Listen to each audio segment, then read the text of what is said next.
Well, a very good afternoon to you and welcome to this live broadcast of the National Assembly proceedings on this 4th day of May, the year 2023, the afternoon sitting.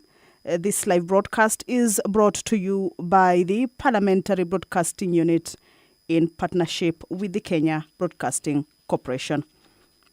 In the order of business for the members this afternoon is that the Departmental Committee on Finance and National Planning, chaired by Honorable Kuria Kimani, will be moving a procedural motion to reduce the publication period of the Finance Bill, National Assembly Bill number 14 of 2023, from 7 days to 6 days. This is a procedural motion that will be moved by the Chairperson, Departmental Committee on Finance and National Planning, seeking for the reduction of publication period of the Finance Bill originating from the National Assembly, Bill number 14 of 2023. This finance bill has been submitted by the Cabinet Secretary for National Treasury and Planning and formulates the proposals announced in the budget for 2023-2024 relating to liability to and collection of taxes and for matters incidental thereto. The bill amends finance-related legislation including the Income Tax Act, the Value Added Tax Act, the Excise Duty Act, the Tax Procedures Act 2015, and the Miscellaneous Fees and Levies Act 2016. And the bill seeks to make amendments or amend various laws, including the Betting, Gaming and Lotteries Act, the Kenya Roads Board Act, the Kenya Revenue Authority Act, among other laws. So that is a bill that is as well lined up for first reading on the floor of the National Assembly this afternoon. So once the Committee on Finance and National Planning has moved its procedural motion to have the publication period for this bill to be publicized for within 6 days instead of the normal 7 days, then the bill will be read for the first time, of course, setting the pace or paving way for its second reading and debate on it. The Departmental Committee on Justice and Legal Affairs, chaired by Honorable George Murugara, will also this afternoon be moving a procedural motion on the extension of period for consideration of nominees for appointment as members of the Judicial Service Commission. This is in line to this is with regards to the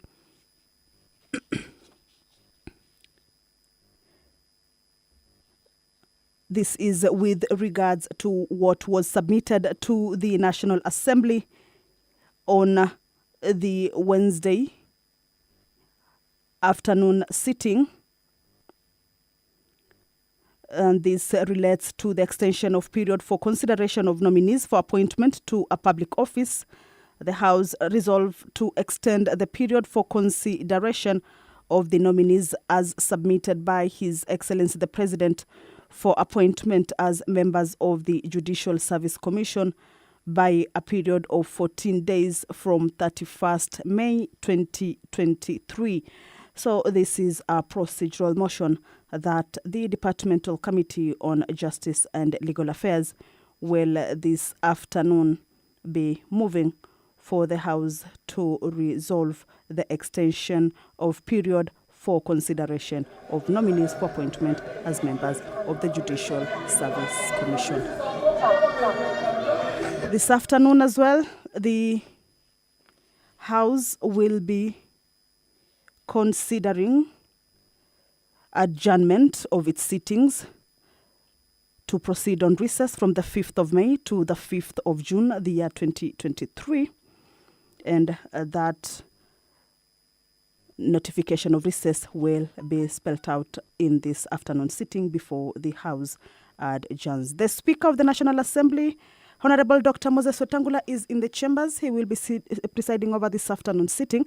Allow me to hand you over to this live broadcast brought to you by PBU in partnership with KBC.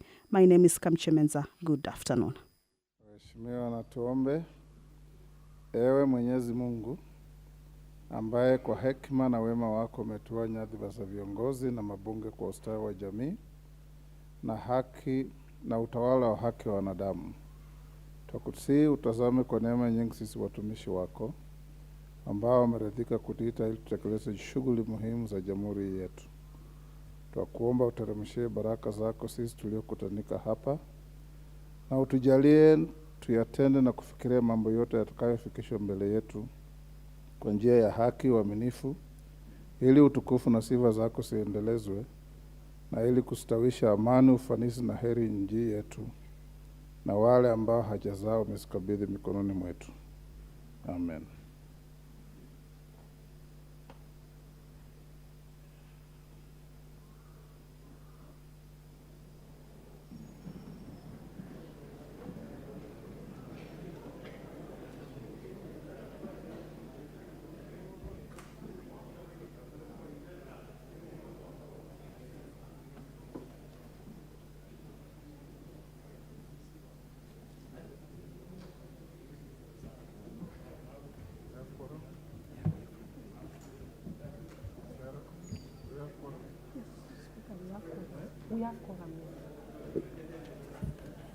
Honorable members, we have quorum to transact business. Clerk. Order number 1, administration of oath. Order number 2, communication from the chair.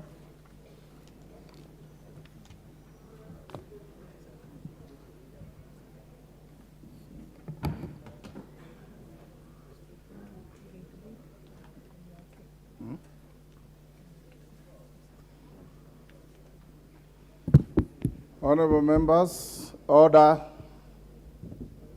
Take the nearest seats.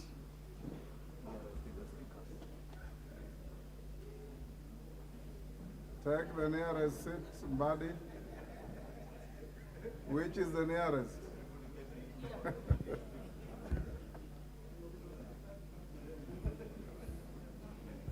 Order, honorable member.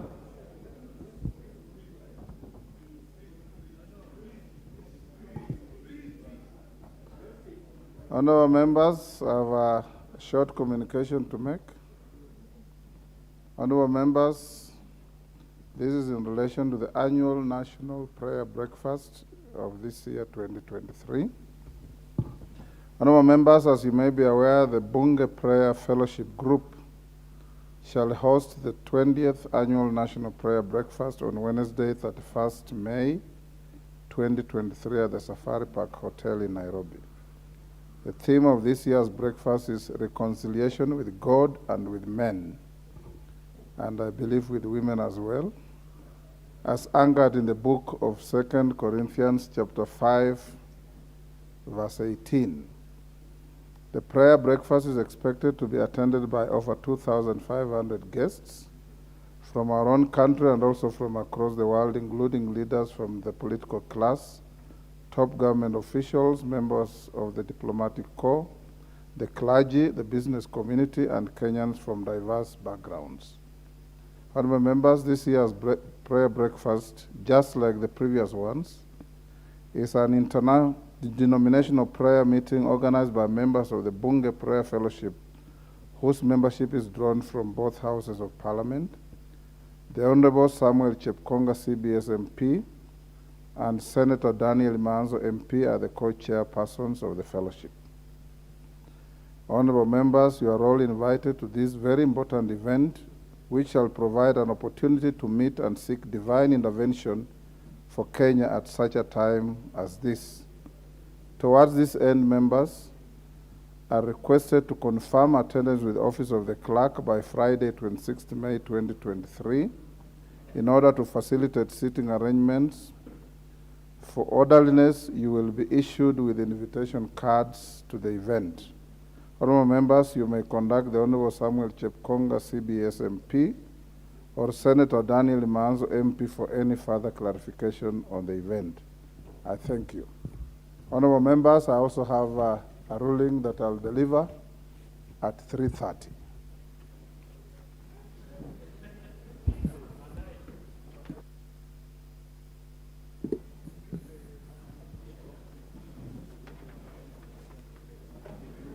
Order number 3, messages. Order number 4, petitions. Order number 5, papers. Majority Leader. Thank you, Honorable Speaker. Honorable Speaker, you know the members around me. When you read out the communication about the prayer breakfast, many members around me are doubting those prayers because of the inclusion of Honorable Chepkonga. But I have assured them he's a very prayerful person and a committed Christian. Honorable Speaker, I beg to lay the following papers on the table of the House today, Thursday, 4th May 2023. 1, the Multilateral Convention to implement tax treaty-related measures to prevent base erosion and profit shifting from the National Treasury and Economic Planning. 2, reports of the Auditor General and financial statements in respect of the following institutions for the financial year ended 30th June 2022 and the certificates therein. A, Lands Limited. B, Kenya Fisheries Service. C, Kenya Veterinary Board. D, Pest Control Products Board. E, Kenya Sesafly and Trypanosomiasis Eradication Council. F, Kenya Development Corporation. G, National Government Constituency Development Fund Board. H, Water Resources Authority. I, Tourism Fund. The National Environment Trust Fund. Hydrologist Registration Board. Egerton University, and M, Machakos University. 3, report of the Auditor General and financial statements on revitalizing Irish potato production for COVID-19 affected small-scale producers project. IFAD grants number 200003589 and 200003960 for the 14 months period ended 28th February 2023, and the certificates therein from Agriculture and Food Authority. Thank you, Honorable Speaker.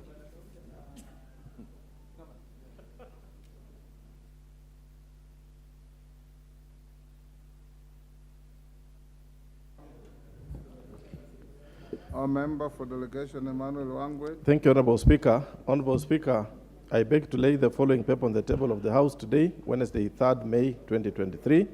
Report of the Kenya delegation to the Entrepreneurship and Financial Training Program for Women Entrepreneurs and Certification ceremony held in Addis Ababa, Ethiopia on 27th February to 3rd March 2023.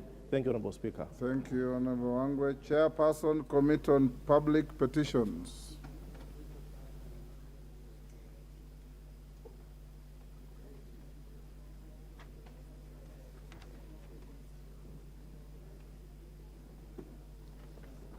Who is the chairperson? Majority Leader? Who is your chair on public petitions? And the Vice Chair. Is there any member of that committee? Where is your chairman, Kitayama? Vice Chair. Honorable Speaker, the chairman is around. He's just not walked into the chamber, but he's around. He's around? Who? Okay, we'll come back to that. Chairperson, Departmental Committee on Health. Leader of Majority, you are always privy to the order of business. Please ensure that any chairman or chairperson of a committee who is reflected on the order paper must be in the chamber by 2:30. I think this is a matter that we have discussed even in House Business Committee. Honorable Chairperson, Departmental Committee on Health, Honorable Dr. Bukose.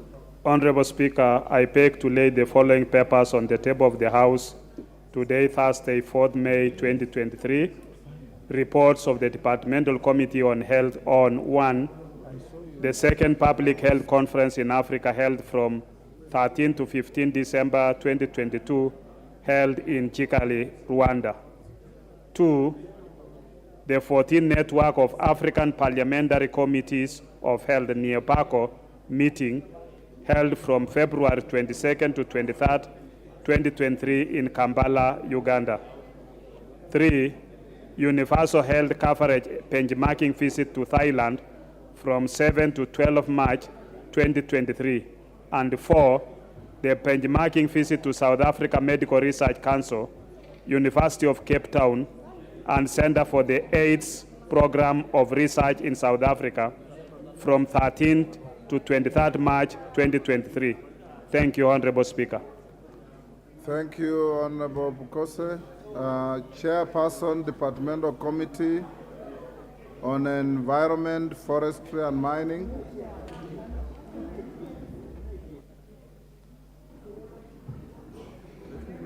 Thank you, Honorable Speaker. Where is Thank you, Honorable Speaker. Yes, Honorable Gikaria, go ahead. Honorable Speaker, I beg to lay the following papers on the table of the House today, Thursday, 4th May 2023. Reports of the Departmental Committee on Environment, Forestry and Mining on its consideration of the ratification of the following. 1. The amended Nairobi Convention and the Protocol for the Protection of Marine and Coastal Environment of the Western Indian Ocean from land-based sources and activities. 2. The Kigali Amendments on the Montreal Protocol on the substance that deplete the ozone layer.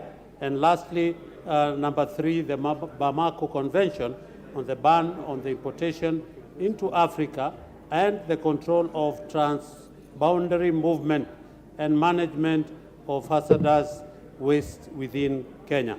Thank you, Honorable Speaker.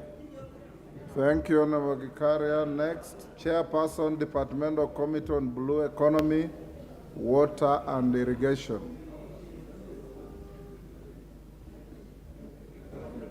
Marwa, is that, you are the chair? Vice Chair, Vice Chair, go Mr. ahead. Speaker. Thank you, Mr. Speaker. Honorable Speaker, I beg to lay the following paper on the table of the House today, Thursday, 4th May 2023. Report of the Departmental Committee on Blue Economy, Water and Irrigation on its attendance of the second edition of the Southwest Indian Ocean Ministerial Summit held from 5th to 7th April 2023 in Seychelles. Thank you, Honorable Speaker. Thank you. The Chairperson, Departmental Committee on Housing, Urban Planning and Public Works.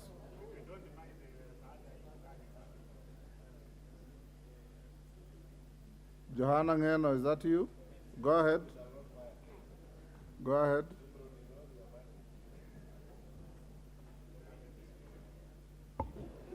Thank you, Mr. Speaker. Honorable Speaker, I beg to lay the following paper on the table of the House today, Thursday, 4th May 2023.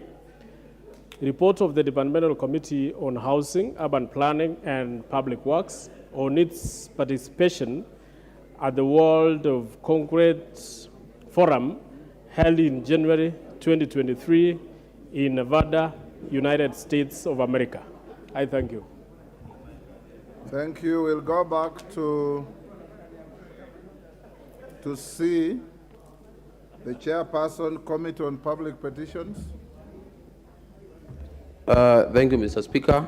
I would first want to apologize to the Speaker and the House for coming in late. I know I'd been called before, but I'm sorry for that. Mr. Speaker, without indulgence, allow me. Honorable Speaker, I beg to lay the following paper on the table of the House today, that is 4th May 2023. Report on the Public Petitions Committee on its considerations on the public petition number 07 of 2022 by the Honorable Samuel Atandi, MP, regarding probable loss of investments by Insighton High Yield Solutions platform. I beg to lay. Thank you, Honorable Nimrod. Next order. Order number 6, notices of motion. Chairperson, Departmental Committee on Environment, Forestry and Mining, Honorable Gikaria.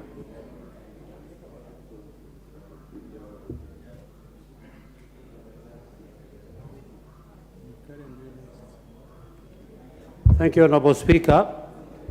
I beg to give notice of the following motion, that this House adopts the report of the Departmental Committee on Environment, Forestry and Mining on its consideration of the ratification of the Kigali Amendments on the Montreal Protocol on the substances that deplete the ozone layer, laid on the table of the House on Thursday, 4th May 2023, and pursuant to the provisions of Section 8, subsection 4 of the Treaty Making and Ratification Act of 2012, approves the ratification of Kigali Amendments on the Montreal Protocol on the substance that deplete the ozone layer. 2, Honorable Speaker, I beg to give notice of the following motion, that this House adopts the Departmental Committee on Environment, Forestry and Mining on its consideration of the ratification of the amendment, Nairobi Convention and the Protocol for Protection of Marine and Coastal Environment of the Western Indian Ocean from land-based sources and activities, laid on the table of the House on Thursday, 4th May 2023, and pursuant to the provisions of Section 4, provisions of Section 8, subsection 4 of the Treaty Making and Ratification Act of 2012, approves the ratification of the amendment of the amended Nairobi Convention and the Protocol for Protection of Marine and Coastal Environment of the Western Indian Ocean from land-based sources and activities. And lastly, Honorable Speaker, I beg to give notice of the following motion, that this House adopts the report of the Departmental Committee on Environment, Forestry and Mining in its consideration of the ratification of the Bamako Convention on the ban of importation into Africa and the control of transboundary movement and management of hazardous waste within Africa, laid on the table of the House on Thursday, 4th May 2023, and pursuant to the provisions of Section 8, subsection 4 of the Treaty Making and Ratification Act of 2012, approves the ratification of the Bamako Convention on the ban of the importation into Africa and control of transboundary movement and management of hazardous waste within Africa. Thank you, Honorable Speaker. Thank you. We have any statements? Order number 7, questions and statements. Do we have any statements? Majority Leader, your usual Thursday statement. Thank you, Honorable Speaker. Pursuant to the provisions of Standing Order 44-2A, I rise to give the following statement on behalf of the House Business Committee, which met on Tuesday, 2nd May 2023, to prioritize the business for consideration during the week. Honorable Speaker, I wish to commend the leadership of the House and members for the dedication and cooperation exhibited in this session so far. We have certainly been able to meet the statutory timelines in respect of all matters that were before us. We are now due for the long break commencing tomorrow, going by our calendar of regular sittings. The House is scheduled to resume regular sittings on Tuesday, 6th June 2023 at 2:30 p.m. Honorable Speaker, members may wish to note that this will be a particularly busy recess for departmental committees and the Budget and Appropriations Committee, as well as the Finance Committee, as they engage with ministries, departments, and agencies on the budget estimates for the financial year 2023-2024, submitted in the course of this week. Additionally, Mr. Speaker, there are various matters relating to bills, treaties, approval hearings, inquiries and responses to statements still pending before committees. I therefore urge all our committees, their chairs and members to be present and actively participate in ensuring that all these matters are concluded and reports brought to the House upon resumption on the 6th of June at 2:30 p.m. Honorable Speaker, upon resumption, the House is expected to continue with debate on the second reading of the statute miscellaneous law, the Miscellaneous Amendments Bill of 2022, the general debate on the proposal to amend the Constitution and the standing orders, and the report on the United Nations Convention Against Corruption, should they not be concluded today. The House Business Committee will reconvene on Tuesday, 6th June 2023 to schedule the business for the rest of that week. Honorable Speaker, I also note that question time in the plenary in the past few weeks has proceeded well as Cabinet Secretaries appear in the plenary to answer questions and expound on policies under their respective dockets. I would like to thank all members for their continued participation in this process. Upon resumption of the House, Honorable Speaker, I will notify members on which Cabinet Secretaries will appear in plenary during that week and the questions that will be responded to then. Honorable Speaker, in conclusion, I want to wish members a wonderful recess period as they spend time with their families, rejuvenate, and also discharge their parliamentary and constituency obligations. Honorable Speaker, as I have noted in this statement, this is one of our long recess in the first session after the short recess that we had.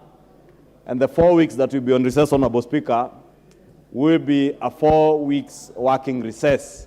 And even as I note that and wish members time with their families, that will be because they will be able to get home earlier than usual. As you are aware, Honorable Speaker, the House rises at 7, on Wednesdays at 9 p.m. And therefore, members do get to their families late. But during the recess, since the committees will be sitting from 9 in the morning, you will have much more time with your families. But I want to ask you to please avail yourselves in committees, especially in consideration of the budget estimates and the finance bill, and in consideration of all the bills, treaties, approval hearings, and reports that are before the committees. And hopefully, when we resume on the 6th of June, all these reports shall be ready for tabling and debate before the House. With that, Honorable Speaker, I beg to lay this statement on the table of the House. Thank you. Majority Leader, in case it escaped your mind, yesterday the Speaker directed the Minister for Education to appear before the House on the first Wednesday after recess to continue answering the myriad of questions that were unasked yesterday when he appeared. So you may just include that in your statement. Sure. For purposes of Hansard. Thank you, Honorable Speaker, and thank you for that reminder. Honorable Speaker, may I just include, as you have stated, on resumption, Honorable Speaker, on the 6th of June, on the 7th, Wednesday, 7th June, the Cabinet Secretary for Education, the Honorable Ezekiel Machogu, will appear to answer to the questions that were left pending yesterday as directed by the Honorable Speaker. Thank you, Honorable Speaker. Thank you. Next order. Order number 8, procedural motion, extension of period for consideration of nominees for appointment as members of the Judicial Service Commission. The Honorable Murugara, Chair JLAC.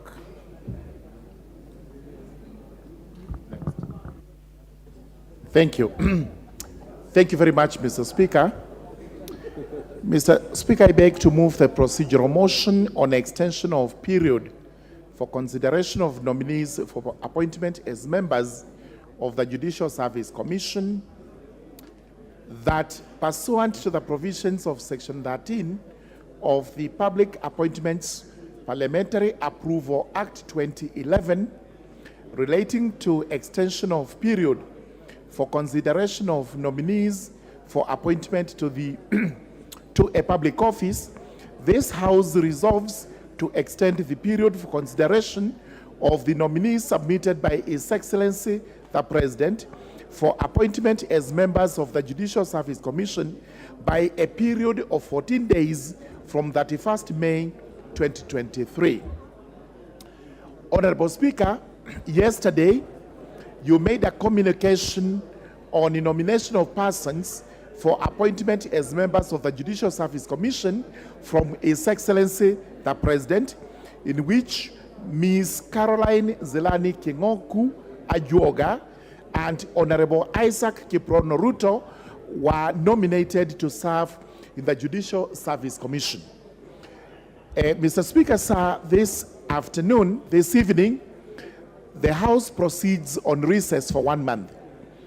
And bearing in mind the provisions of the law that under the Judicial Service Commission, we have 7 days to approve the nominees, while under Section 8 of the Public Appointments Parliamentary Approval Act 2012, we have 28 days.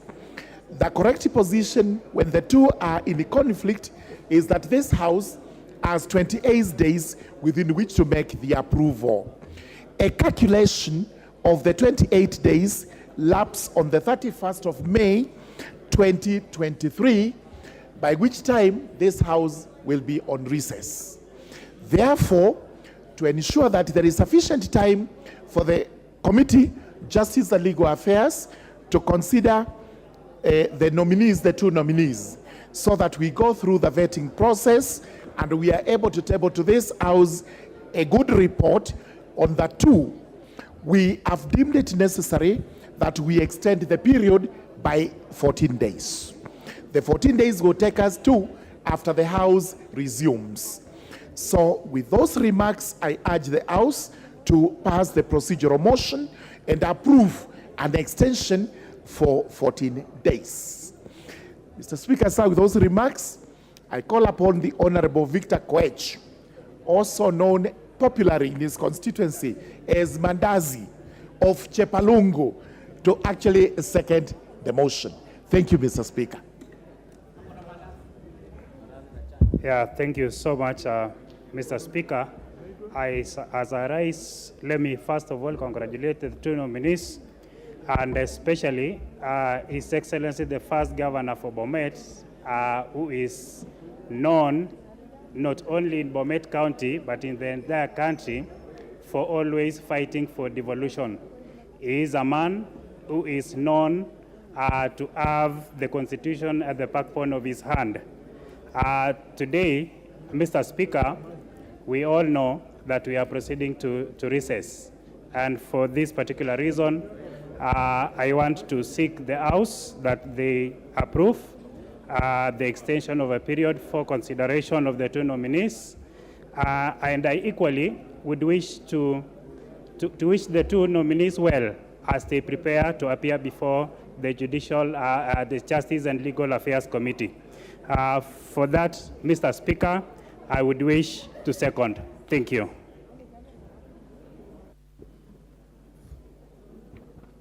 Honorable members, order the honorable members standing in the walkway. Take your seats.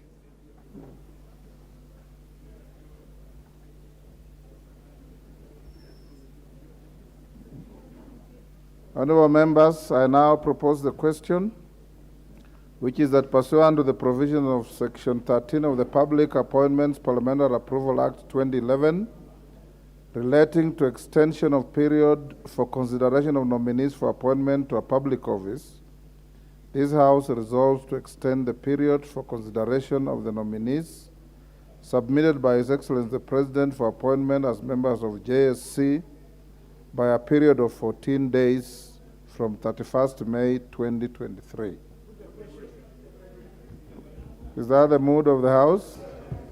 I now put the question, which is that pursuant to the provisions of Section 13 of the Public Appointments Parliamentary Approval Act 2011, relating to extension of period for consideration of nominees for appointment to a public office, this House resolves to extend the period for consideration of the nominees submitted by His Excellency the President for appointment as members of the Judicial Service Commission by a period of 14 days from 31st May 2023. As members of that opinion say aye. Aye. Will those of the contrary opinion say nay? The ayes have it.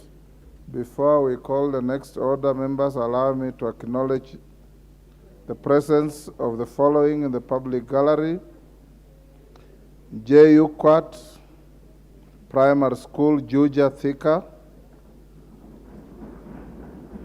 ACC and Kigumo Parish, Kigumo, Murang'a;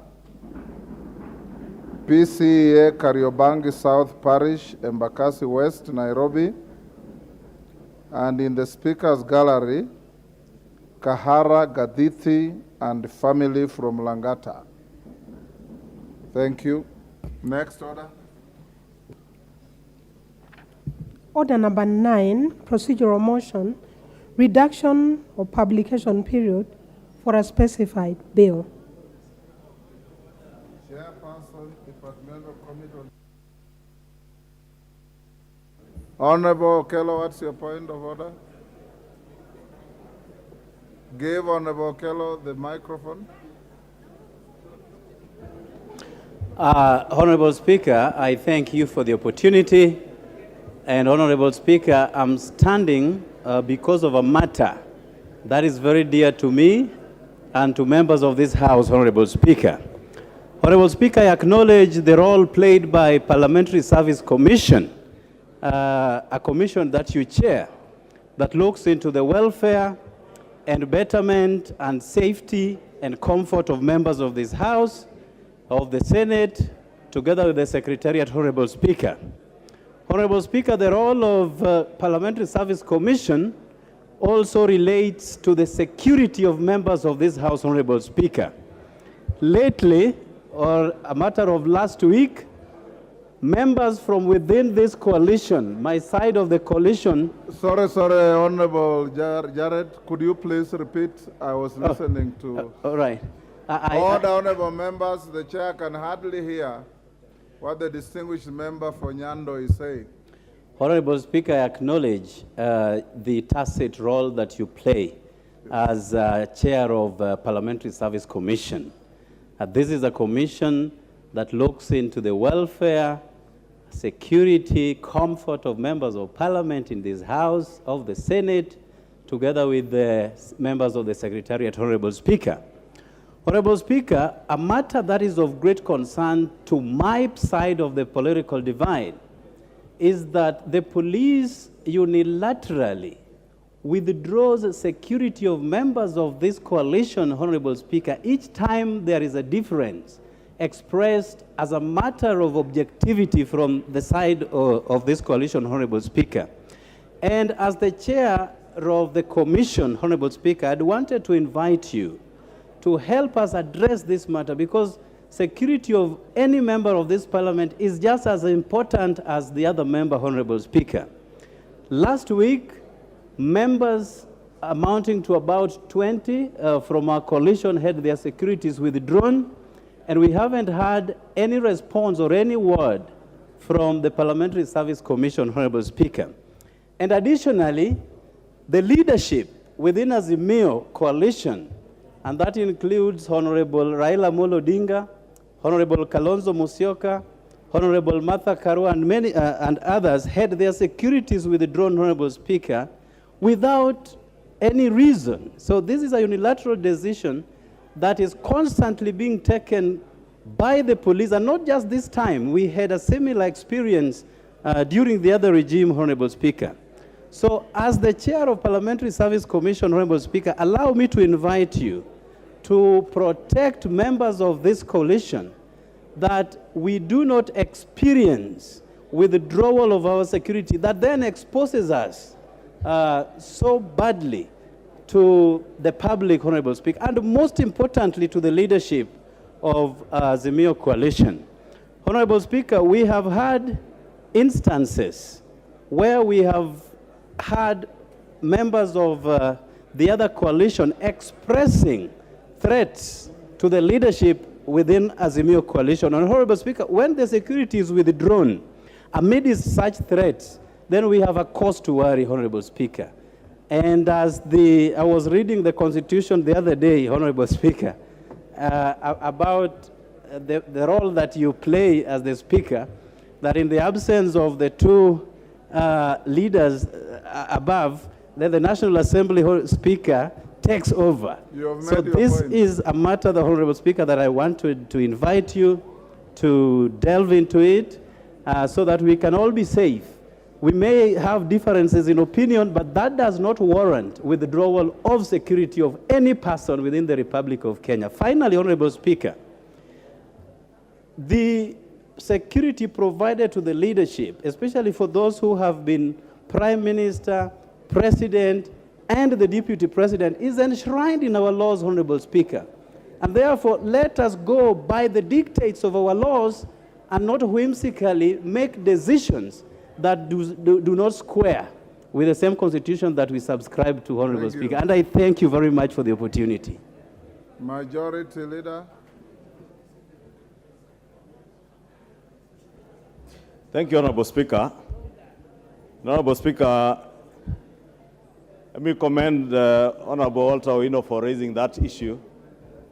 Because, Honorable Speaker, it is indeed true. Jared Okello. Jared Okello, for the member for Nyando. And you know, Honorable Speaker, Nyando is a constituency very close to my heart because their former member of Parliament, Fred Outa, was a very good friend of mine, and I have had occasion to visit Nyando constituency with the Honorable Outa a number of times. It's only that the current member has not invited me for fear of the unknown. But Honorable Speaker, he has raised a very important issue on the security of members.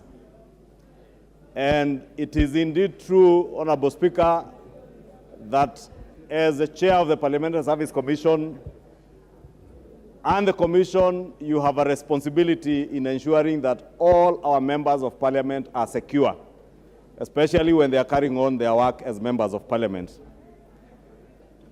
Honorable Speaker, sometime in the last Parliament, in the 12th Parliament, I was among the first victims of security withdrawal by the handshake regime.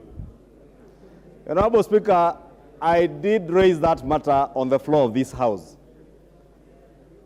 And I remember then a number of our friends who are supporting the handshake regime, especially those within ODM, celebrated the withdrawal of my security and that of other members who they then, in a very derogatory manner, referred to us as Tanga-Tanga. And they told us, you cannot be given security to Tanga-Tanga with. But Honorable Speaker, I will not fall into that category of celebrating the apparent withdrawal of security officers to members of Parliament.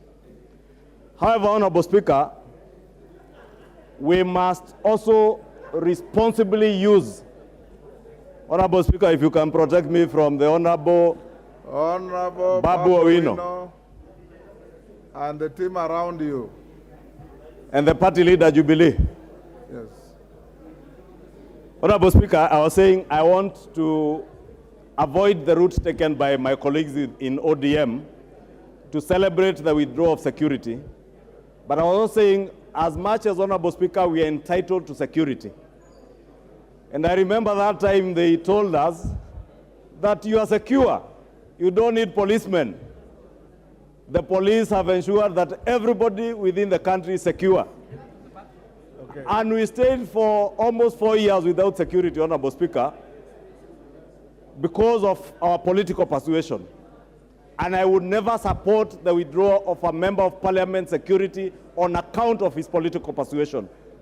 However, Honorable Speaker, we must also, as members of Parliament who enjoy that rare privilege, that when most of our constituents are being terrorized by thugs and there is rampant insecurity around the country, we enjoy that rare privilege of having armed officers with us almost on a 24-hour basis.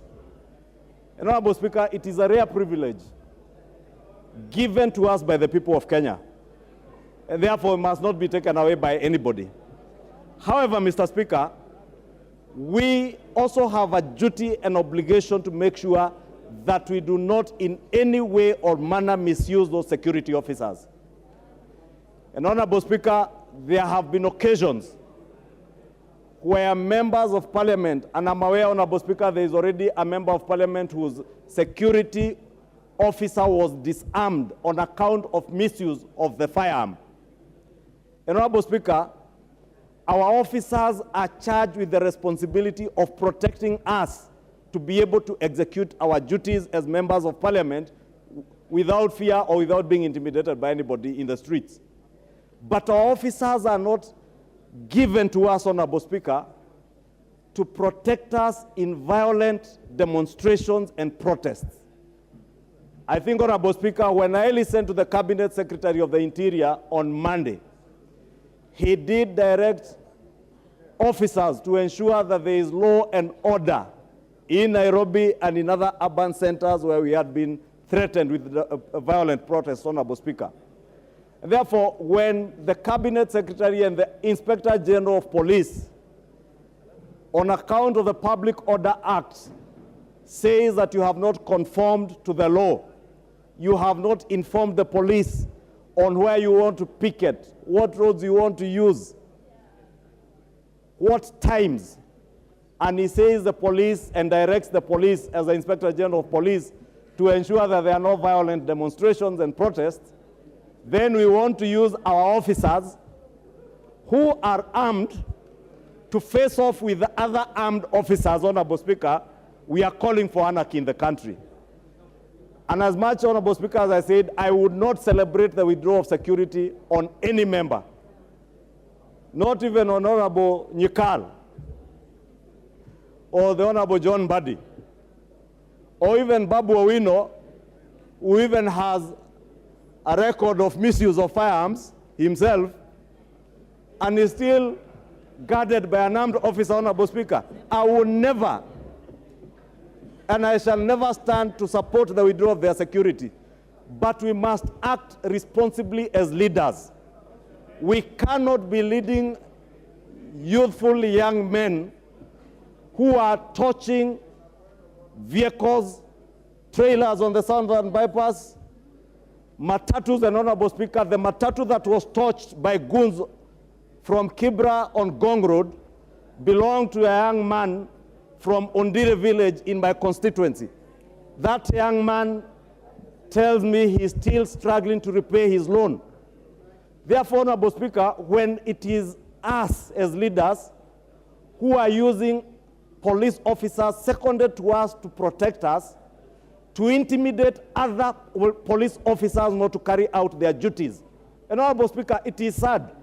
And I said it here, Honorable Speaker, and some of the people who are crying in ODM today were the first people to shout me down when I said it was rather perturbing to see a person the stature of a former president commandeer goons, and him with armed security standing next to him, and goons chasing away police officers who are carrying out their constitutional and legal mandate, Honorable Speaker.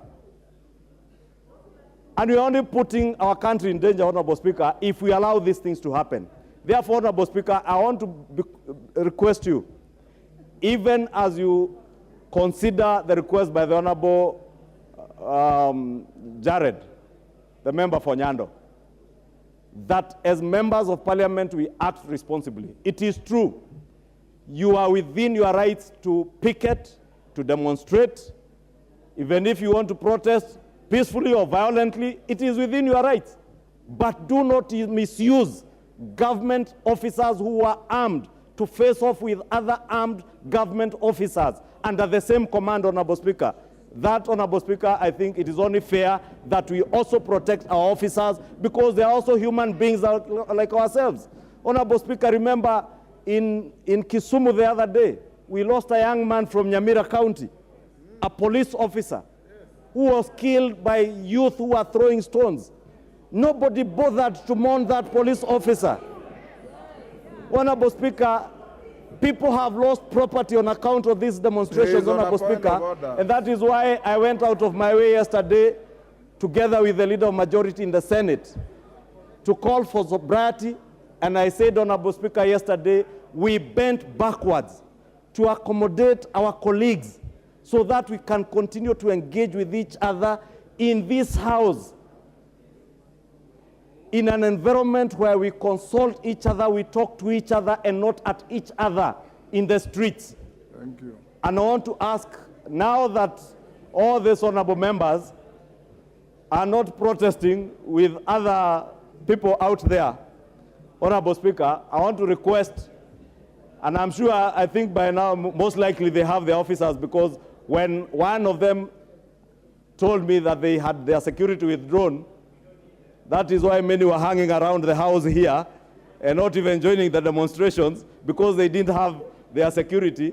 I did ask the CS of the Interior, and he told me they have indeed not withdrawn anybody's security.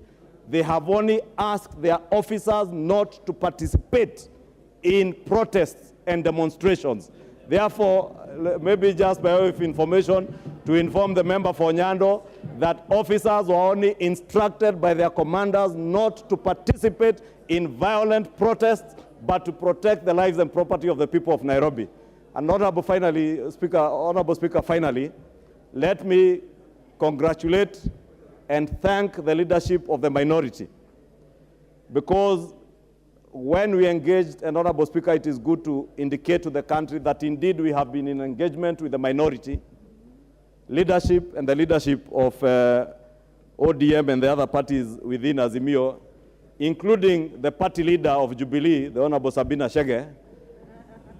We have been engaging, Honorable Speaker, and even over the weekend when we engaged, we indicated that we were more than willing, Honorable Speaker, to get back to the negotiating table.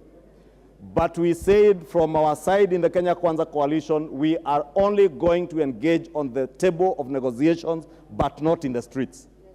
And we did implore on our colleagues over the weekend, and even as late as Monday night, to call off the demonstrations, and I congratulate and thank them for calling off the demonstrations, because that is the mark of leadership.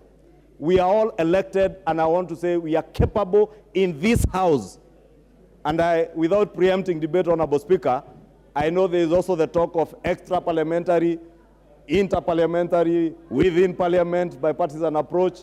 I want to encourage all the members of a bipartisan team, ably led by the Honorable Tiende Amolo and the Honorable Gitonga Rugara, that we have the ability and the capacity to engage on all the matters that shall come before that committee and be able to resolve these issues without having to throw words at each other, without having to protest, without having to blackmail the country using violence and violent protests. Honorable Speaker, we can indeed engage here and be able to resolve all these issues. And I want to trust that the Honorable Murugara, our Chair Jailak, his colleague, co-chair, the Honorable Tiende Amolo, will now steer these discussions in the right direction to ensure that we never ever have to engage again in the streets. And in closing, Honorable Speaker, may I take this opportunity to ask the Interior Ministry and the Inspector General of Police if there is any member of Parliament whose security has been withdrawn, Honorable Speaker, for other reasons, they should consider reinstating that security. But I must re-emphasize, please let us not misuse our officers. If you want to go for demonstrations, if you want to go for other errands at night, allow your officer to go home to his family and take care of yourself and your other business at night.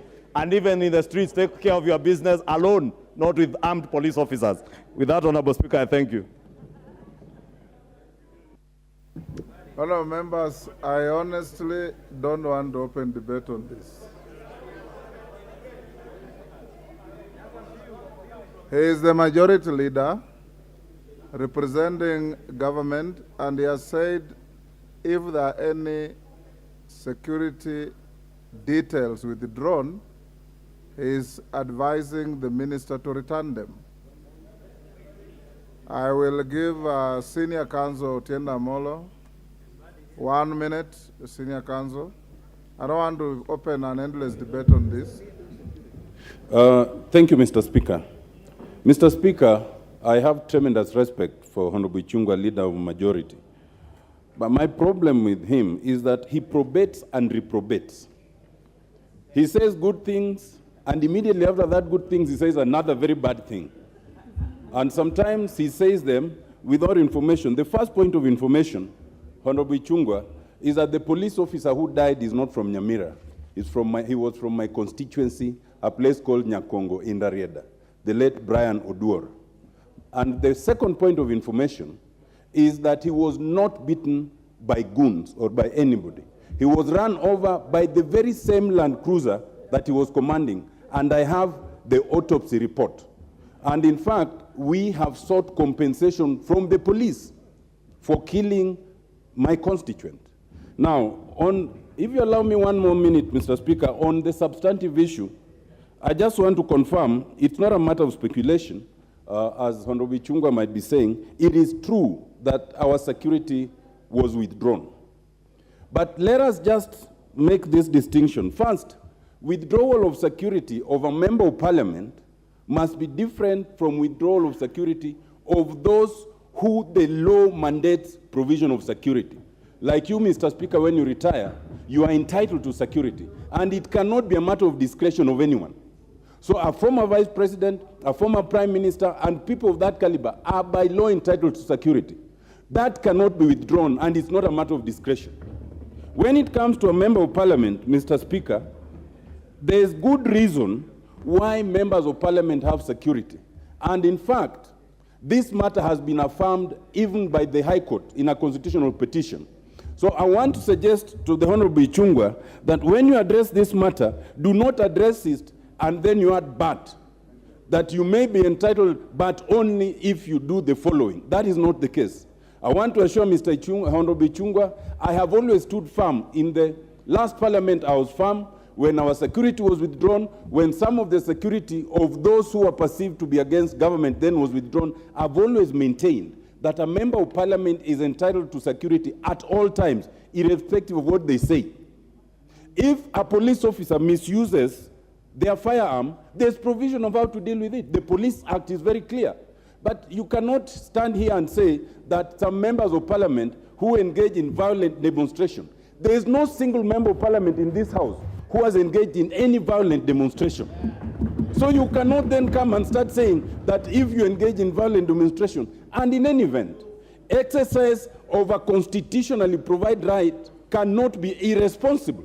Mr. Speaker, I just want to emphasize this point, that even those who think it's a matter of discretion, if you lose one member of parliament, and right now, there are situations and there are people who have been tasked to deal with some members of parliament, including myself.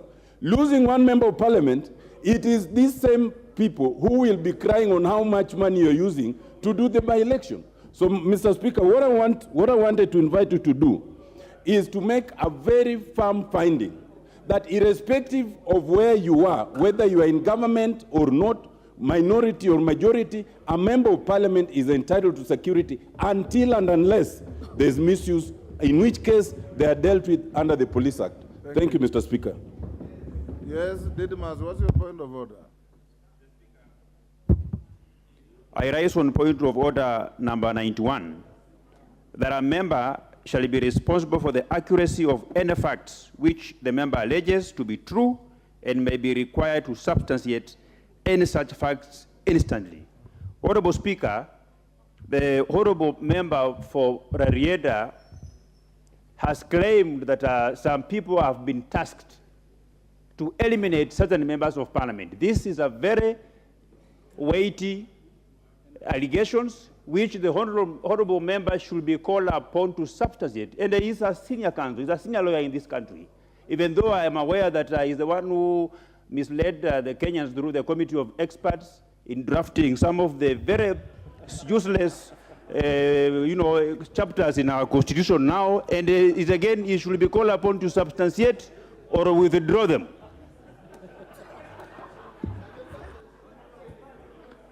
John Badi. Thank you, Mr. Speaker. Mr. Speaker. You have 1 minute. Just a minute. Yes. Let me then choose what to say. Yes. Mr. Speaker, I wanted to put emphasis that where an act of parliament confers a benefit, privilege, or whatever it is to an office, that must be respected. And Mr. Speaker, I was telling Honorable Ichung'wah that this law that confers the privilege of security to former Prime Minister, Deputy President, former speakers, is a bill that I personally sponsored in this House. And I was telling him I cannot allow that and sit in this House and see the law that I brought, that anybody urinating on law that I brought to this House. Mr. Speaker, that is something that is unacceptable, and this is something that the government must respect. But finally, Mr. Speaker, Honorable Ichung'wah is saying that they were the first to experience withdrawal of their security as Tanga. That is misrepresenting facts. I will tell you that you cheered when our security were withdrawn, together with the present speaker, when he was minority leader in the Senate, I was minority leader in the National Assembly, our security were withdrawn, not just security alone. Even our GK vehicles, which belong to Parliamentary Service Commission, were taken. One of them was taken in this roundabout, Mr. Speaker. Another one was picked from my house. Mr. Speaker, this misuse of power must stop. This misuse of power should stop in this country. Let us not entertain misuse of power. Whether it was applied to Tanga, it was applied to NASA, it is being applied to Azimio, it is wrong and it should stop. This idea of some police officer sitting somewhere and looking at us attending press conferences, and then the next thing you find your security withdrawn, like they did to mine on Monday evening, just because I attended Azimio press conference. Since when did I move out of Azimio, Mr. Speaker, that I'm now being barred from attending Azimio meetings? Mr. Speaker, it is irresponsible. I have never seen irresponsibility of this nature. And Mr. Speaker, we need also to tell majority leader to realize that much as you'd hate Uhuru Kenyatta, he has been president of this country for 10 years. Mr. Speaker, it is irresponsible for majority leader who leads the government in parliament, in the National Assembly, to continuously talk derogatively about a former president. Mr. Speaker, that is something that we should not accept as a country. You cannot say that a former president has led goons. No, that is irresponsible. You can't talk like that. No. Order. I mean, order, honorable members. Order, honorable members. According to Honorable Jared Okello, 22 members, you said 20 or 22? 22 members have had their security withdrawn. Unfortunately, you haven't provided, Mr. Speaker, with the names because we have many members in the House. If you can care to give the names of the affected members, I'll then direct the leader of majority to get in touch with the Internal Security Minister to ensure that members are secure.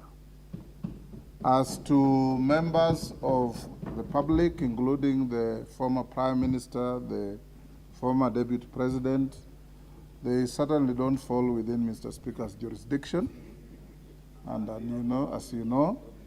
So I would again encourage you, because the Honorable Ichung'wah represents the executive in this House, forward the complaint to him, and I'll advise him to get in touch with the Minister for Security to ensure that the law is obeyed as it is, so that we don't have these problems recurring. But more importantly, honorable members, all the things you are saying boil to one thing. As responsible elected leaders in this country, tone down toxic politics. Tone down.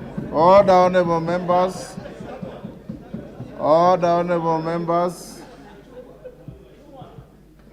It is the case and the story of a pot calling another one black. Tone down toxic politics. Conduct yourselves with decorum. You know, you carry enormous responsibility of 50 million Kenyans who have given you a rare privilege. It's not your right to be in this house. It is a privilege bestowed upon you by the people of Kenya. And when you come to this house and everywhere you go, remember that you are a public trustee carrying the responsibility of people who cannot come in this house to argue their case. And they look upon you to make sure they have peace, they are protected with their families, their properties are protected, and the laws that you pass here are obeyed and enforced against offenders in fairness as is required under the same laws. Thank you.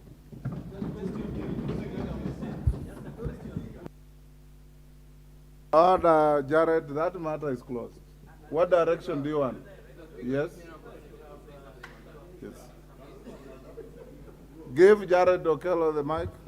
Honorable Speaker, I thank you for the most informed ruling on this subject matter. But Honorable Speaker, we are breaking for our recess today, and on the same breath, this matter that I'm talking about transcends just the National Assembly. It also affects our members in the Senate, Honorable Speaker.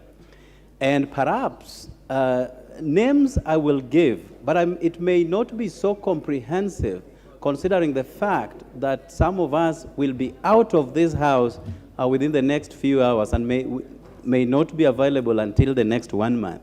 I think, Honorable Speaker, given your direction, Honorable Kimani Ichung'wah, the majority leader, has known that members of this house from my political divide had their security withdrawn. I think as that, he should take up the matter as it is, without necessarily going through the names and all that. And additionally, Honorable Speaker. Honorable Okello, I think you are now veering off the track. You categorically said you know 22 members whose security was withdrawn. On your side of the house, you are close, order, Honorable Okello, you are close to 100 members plus. So it can't be anybody and everybody. It is the 22 that you talked about. And just take care and pass on the names to the majority leader, and he has said he will deal with it. So can we close it there? Yes. Yes, Nimrod Mbai. Thank you, Mr. Speaker, for giving me the opportunity to say something about this. Mr. Speaker, I want to speak from a point of experience. I have served as a security officer, as a bodyguard to a member of this house for 5 good years. Mr. Speaker, from 2008, from 1998 to 2002. And Mr. Speaker, I want to speak from the experience of the bodyguards, of the security officers who guard us. Mr. Speaker, it's very unforgiving. It's very awkward to the officer when your boss is engaged in a riot, in demonstrations, and your seniors from the police are chasing and tear gassing your boss. Mr. Speaker, you are left in an awkward position. There is no way you can say you are a member of parliament and you go out there when you have a constable, police constable, as your escort. And at the same time, you are engaging in unlawful picketing or rioting. Then a police inspector comes to protect me, Mr. Speaker. Mr. Speaker, the voice of the police officers has to be heard. Yes. Yeah. Thank you. Mr. Speaker, the voice of the escorts have to be heard. We can't leave it at that. Thank you. Yes. Mr. Speaker. Thank you, Nimrod. Yeah. You can end there. Yeah.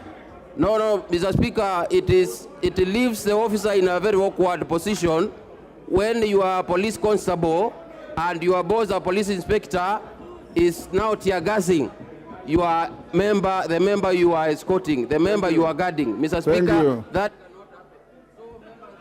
Order. Order, honorable members. Honorable members, you know very well that very few of you are as candid as Nimrod Mbai, who can stand before you and tell you that he was a police constable guarding a member of parliament. We must salute him for that candor.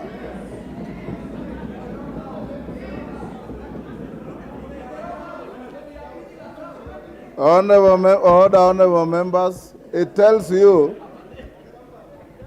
that every ambition is valid.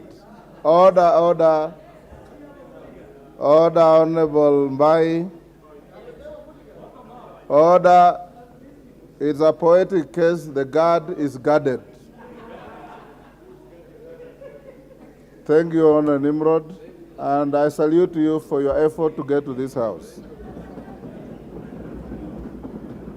Honorable members, in the Speaker's Gallery, I want to acknowledge the CUEA Law School, Langata.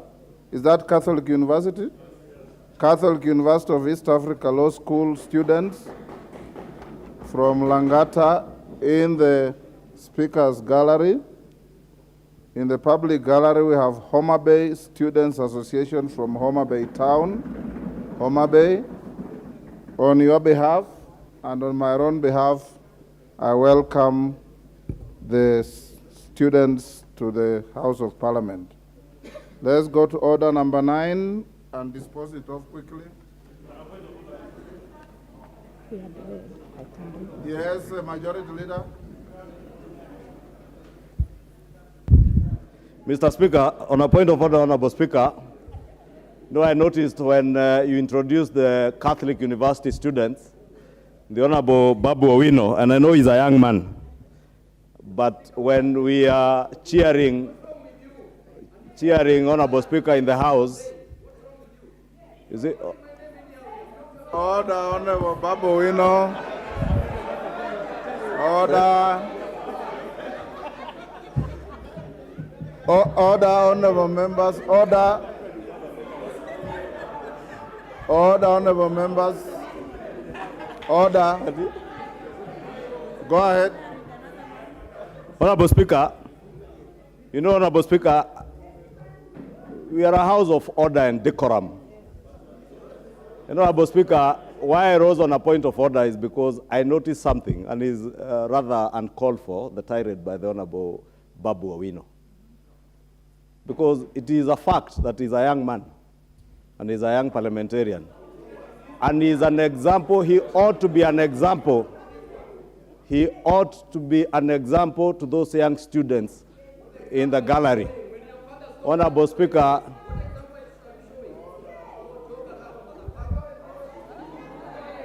Order. Order. Kimani Ichung'wah, take your seat. Babu Owino. Order, Honorable Babu Owino. Can you withdraw those unparliamentary words? You are more decent than that. Withdraw those unparliamentary words. Give him the mic. Honorable Speaker, I withdraw, but I don't apologize. Honorable Babu Owino, you've been a senior student leader. Those students in the gallery on the Speaker's side and the public gallery, look at all of you here as an example for mentorship and to emulate. Even in the heat of the moment, avoid using unpalatable words that your families are watching, the whole country is watching. It is not right. That matter will be closed there. Go to order number 9. Order number 9, procedural motion, reduction of publication period for a specified bill. Honorable Chairperson, Departmental Committee of Finance. Thank you, Honorable Speaker. We have gone to the next order, so he has hardly moved anything, so there can't be anything out of order. Go on. Thank you, Honorable Speaker. For the record, I am a young person, aged 34 years of age, serving my second term, and I'm not afraid to be called a young person.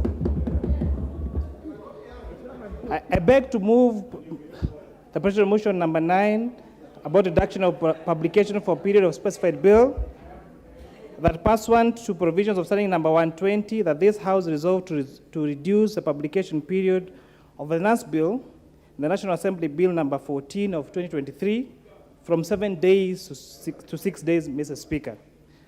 Honorable Speaker, we are guided in this House by our Constitution, and Article 118 talks about public access and participation. And if I would read, Honorable Speaker, that the Parliament shall conduct its business in an open manner, and sitting and those of committees shall be open to the public.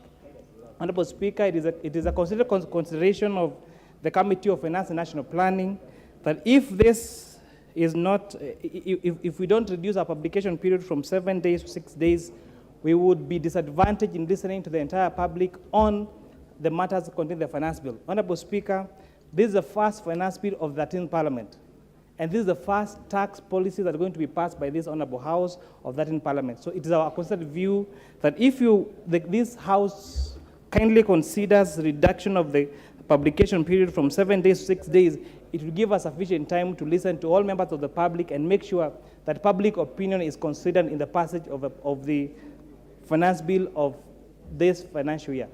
In that, I beg to support, to move, Honorable Speaker. Thank you. Who is seconding you? I ask the Honorable Makilap, one of my key members in my committee, to second. Thank you, Honorable Speaker. Makilap. Mr. Speaker, I second. Honorable members, I propose the question. Order, Honorable Kainan, take your seat. I propose the question, which is that pursuant to the provisions of Standing Order 120, this House resolved to reduce the publication period of the Finance Bill, National Assembly Bill Number 14 of 2023 from 7 days to 6 days.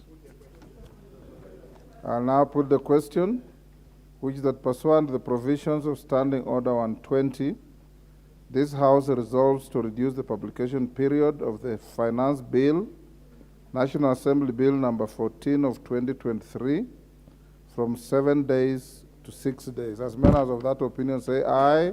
Aye. Will those of the contrary opinion say nay? Nay. The ayes have it. Next order.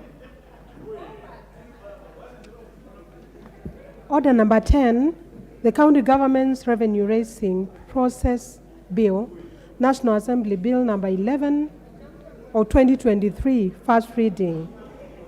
A bill for an act of Parliament to provide for the process to be followed by county governments in the exercise of their power under Article 209 and 210 of the Constitution to improve, vary, or waiver taxes, fees, levies, and other charges, to establish the Interagency Transitional Committee and for connected purposes. Thank you. Next order. Order number 11, the Finance Bill, National Assembly Bill Number 14 of 2023, first reading. A bill for an act of Parliament to amend the laws relating to the various taxes and duties and for matters incidental thereto. Thank you, honorable members. Honorable members, when I finish the ruling I'm going to deliver now, we will reorganize the order paper and go to order number 13, that in the opinion of Mr. Speaker and the majority leader who moved the motion, this motion has been sufficiently debated, and we should take steps to move a closure so that the question on it is put, and then we'll go back to order number 12. Honorable members, I have a ruling on replacement of the Deputy Minority Whip. Honorable members, you will recall that on Thursday, 13th April 2023, I issued a communication notifying the House that I had received a letter from the minority leader, the minority party through the leader of minority party, Honorable Pio Wandai, de-whipping the Honorable Sabina Chege, MP, as the Deputy Minority Whip. I also did inform the House that I had received another letter from the member of for Nakuru Town West constituency, the Honorable Samuel Arama MP, seeking the recognition of the Jubilee Party as a parliamentary party within the meaning of the standing orders. You'll also recall, honorable members, that during the particular sitting, I made reference to two letters dated 21st September 2022, received from the Honorable Jeremiah Kioni, who signed off as the Secretary General of Jubilee Party. The letter sought to notify the House of the leadership of the Jubilee Party and its nominee to the Speaker's panel outside the framework of its coalition. On account of the weight of the matter, I allowed members to make general comments to inform my guidance to the House. Honorable members, in the ensuing debate, several members, including the Leader of Majority, Honorable Kimani Ichung'wah MP, the Leader of Minority Party, Honorable Opiyo Wandayi MP, the Deputy Minority Leader, Honorable Robert Mbui MP, the Honorable Sabina Chege MP, the Honorable Adan Kainan MP, the member for Eldas constituency, the Honorable Rachel Nyamai MP, the member for Kitui South constituency, the Honorable Gadhoni Wamshomba MP, the member for Githunguri constituency, and the Honorable Zamzam Mohammed MP, the member for Mombasa County, and many other members spoke on the matter. Notably, honorable members, the Honorable Sabina Chege observed that her proposed removal from the position of the Deputy Minority Whip was contrary to Article 47 of the Constitution, which grants every person the right to administrative action that is lawful, reasonable, and procedurally fair. Additionally, the Honorable Chege was of the view that the proposed removal contravened Article 236(2)(b) of the Constitution, which requires that due process of law should precede any removal from office. Honorable members, I wish to inform the House that since reserving this matter for a considered ruling, my office has received further correspondence from the Jubilee Party, signed by the Honorable Kanin Kega as the Acting Secretary General of the party. In the correspondence, the Honorable Kega has conveyed certain changes to the leadership of the party, including the appointment of a new party leader. The letter raises issues on who the bona fide officials of the party are. I note that the letter is copied to the Registrar of Political Parties, who I trust will exercise her mandate appropriately. Honorable members, from the foregoing, I have distilled the following three issues requiring my guidance. One, whether the proposed removal of Honorable Sabina Chege as the Deputy Minority Whip is contrary to Articles 47 and 236(b) of the Constitution and the due process of law. Two, whether the proposed replacement of the Deputy Minority Whip complies with the standing orders of this House. And three, whether the Jubilee Party is a parliamentary party within the meaning of the standing orders. Honorable members, at this stage I shall refrain from addressing the first issue that I have isolated. This is because the issue touches on matters falling partly within the mandate of the House and partly within the mandate of other competent constitutional and statutory bodies. These bodies include the Judiciary, the Political Parties Disputes Tribunal, and the internal dispute resolution mechanisms of political parties and coalitions. Honorable members, the centrality of the Bill of Rights is in the architecture of our Constitution cannot be gainsaid. Indeed, human rights are one of the national values and principles of governance under Article 10 of the Constitution. Article 47 of the Constitution on the right to fair administrative action, and Article 236(2)(b), of the Constitution, which requires the due process of law to be followed before the removal of a hold of an office, finds their basis in the Bill of Rights. These rights accrue, honorable members,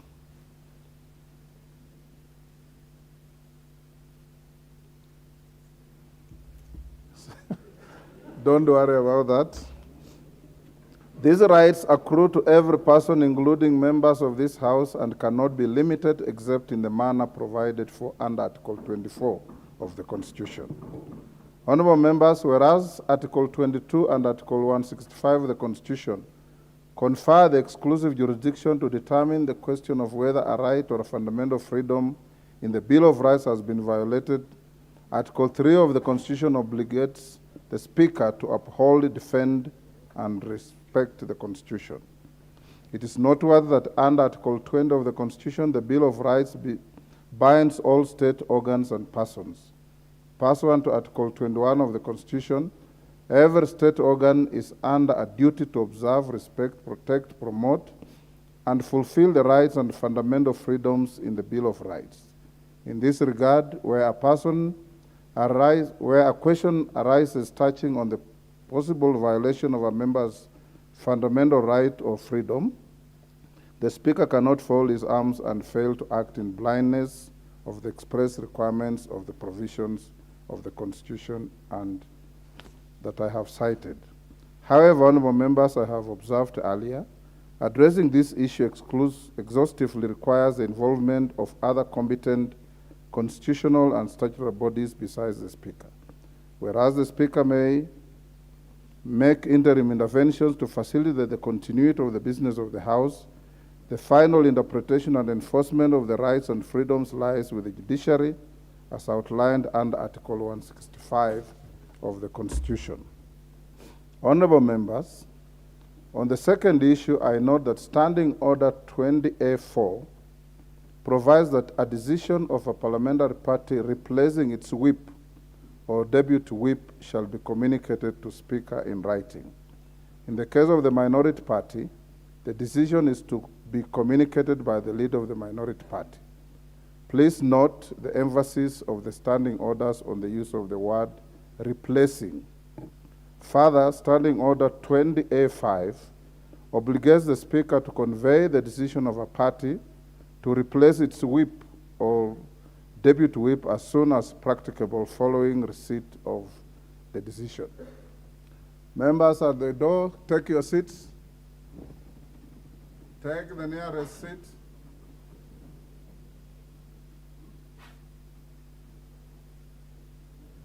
Take the nearest seat, honorable member.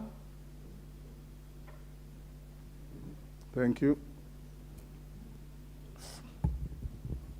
Further, Standing Order 20A5 obligates the Speaker to convey the decision. I had read that. Honorable members, in most multi-party democracy, jurisdictions all the world over, party discipline is key to the very existence of political parties. It may rightly be said that without party discipline, the functionality of political parties and multi-party democracy would be prejudiced. Permit me to note that Standing Order 20A finds its basis in Article 4.2 of the Constitution, which establishes Kenya as a multi-party democracy. Additionally, paragraphs 4 and 5 of the Standing Order on replacement of party whips are in line with the democratic right of parliamentary parties to enforce party discipline of its members as provided for in the Political Parties Act 2011. Honorable members, from a close reading of Standing Order 20A4 and 5, it is evidently clear that the Azimio la Umoja One coalition is fully entitled to discipline its members and to determine the composition of its leadership in this House. The only condition to the exercise of this right is that it has to follow the process prescribed under the Standing Order 20A. Excuse me again. Honourable members, I have a bit of cold, so bear with me.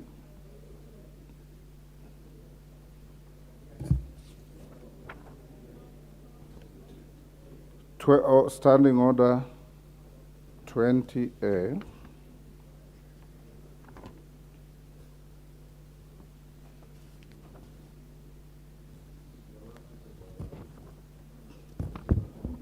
Pardon? Yes. 20A.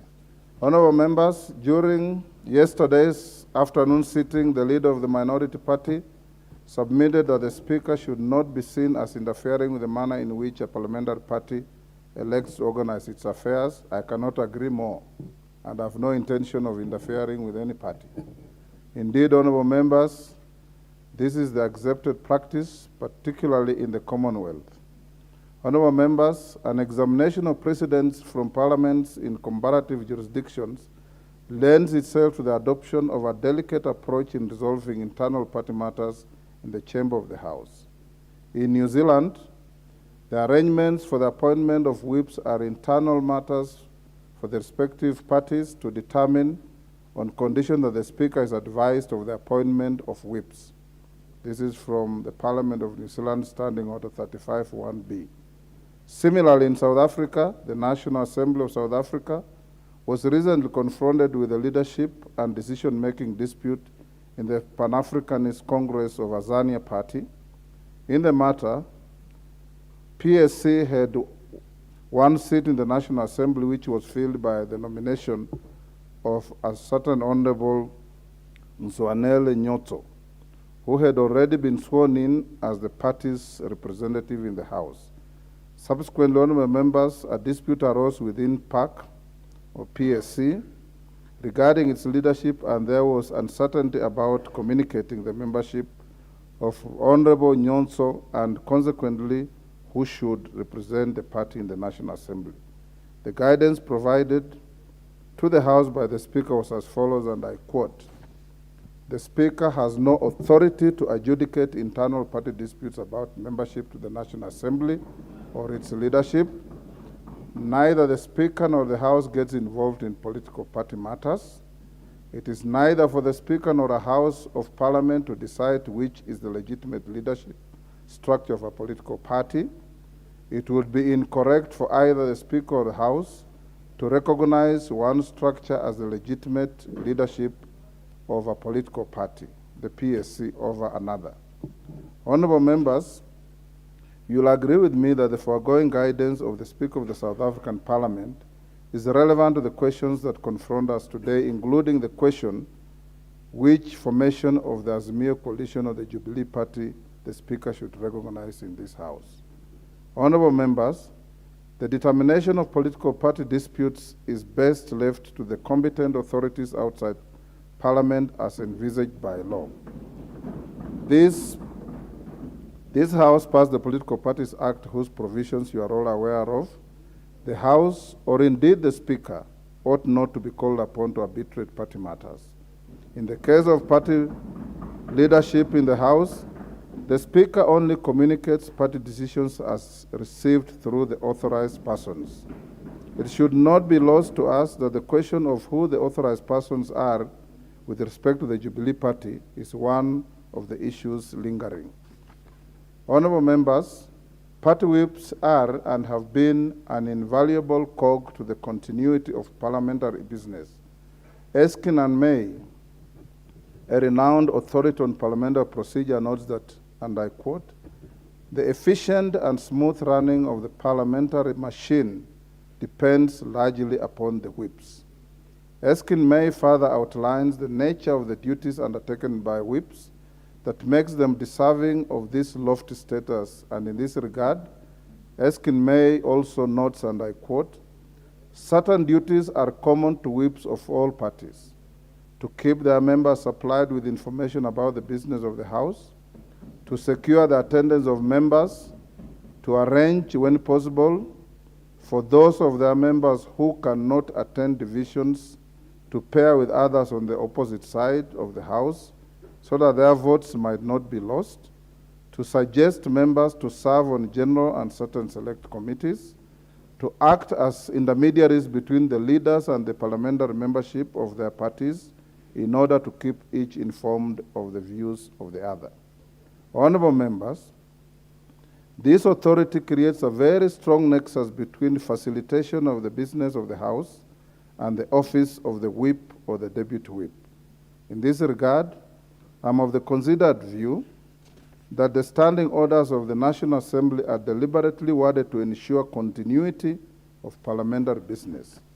A close reading of Standing Order 20A leads to the inescapable conclusion that once a parliamentary party has designated a whip or a deputy whip, the only subsequent change that the parliamentary party may make with regard to the two positions is a replacement of the person designated as a whip or deputy whip. Honorable members, according to the Oxford Learner's Dictionary, the word replace means to remove someone or something and put another person or thing in their place. It therefore follows that a replacement has two components, the act of removal and the act of substitution, which must happen simultaneously. Honorable members, in the current scenario, the minority party has conveyed its decision seeking to remove one of its leaders without simultaneously offering a substitution. The letter by the minority party only partially meets the express requirements of the standing orders. Honorable members, the Speaker is also confronted by several correspondence from a constituent party of the minority party that is currently facing its own internal disputes. Any Speaker would be highly constrained to facilitate the continuity of the business of the House in an environment which raises pertinent questions that cannot be ignored, including: 1, should the Speaker ignore correspondence that affects the rights of members who collectively meet the threshold to constitute a parliamentary party? 2, should the Speaker take cognizance of the President of the House on access to pre-election and post-election coalition agreements affecting its leadership? Honorable members, to my mind, the matters at hand cannot be conclusively resolved without affording the affected parties adequate time to comply with the procedural requirements outlined in the standing orders. The affected parties basically have to put their affairs in order. The National Assembly is a house of order. Consequently, the minority side and the Jubilee Party must organize their affairs and also endeavor to appear organized. As per the calendar, honorable members, as per the calendar, the House is scheduled to adjourn at the end of the sitting today for the May recess. I'm inclined that we allow the minority party and the Jubilee Party 30 days within which to put their affairs in order.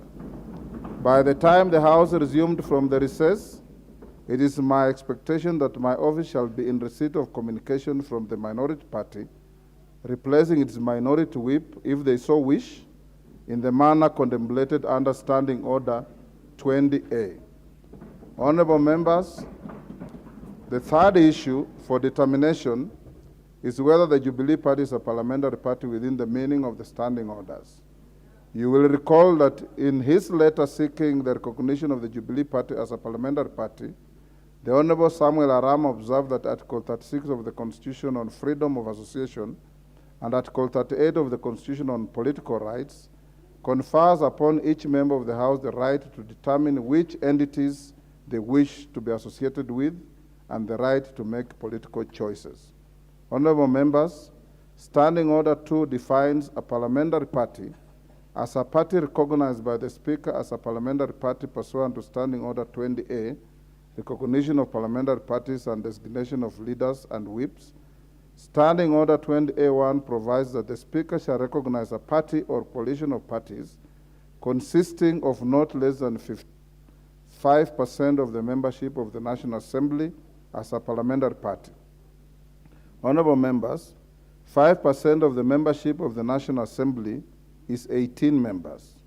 From the records that the House has and the Speaker's office has, the membership of the Jubilee Party in the National Assembly comprises 28 members. 28. In this regard, and pursuant to Standing Order 2 and 20A1, the Jubilee Party meets the threshold to be recognized as a parliamentary party. Whereas the Jubilee Party meets the threshold to be recognized as a parliamentary party, however, I am hesitant to invoke the provisions given the myriad correspondence received from the party with respect to its leadership and the persons authorized to communicate on its behalf to the Speaker. Honorable members, In summary, my guidance is as follows. 1, that the communication received from the minority party with regard to the replacement of the Honorable Sabina Chega as the Deputy Minority Whip is incomplete and therefore does not comply with the requirements of the Standing Order 20A of the National Assembly's Standing Orders. 2, that I hereby grant the minority party a period of 30 days from today within which to convey appropriate communication on the replacement of its minority whip if it wishes. 3, that whereas the Jubilee Party meets the threshold to be recognized as a parliamentary party pursuant to Standing Order 20A1, I am hesitant to invoke this provision given the myriad correspondence received from the party with respect to its leadership and persons authorized to communicate on its behalf to the Speaker. I also give them a similar time to put their house in order. Honorable members, I take this decision conscious of the fact that as your Speaker, my duty is to uphold the Constitution, any law, and the standing orders to the extent to which they relate to the management of the business of the House.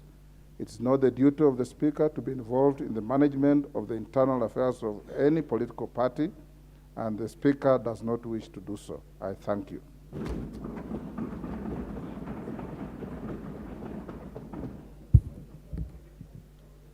Yes, Robert Mbui.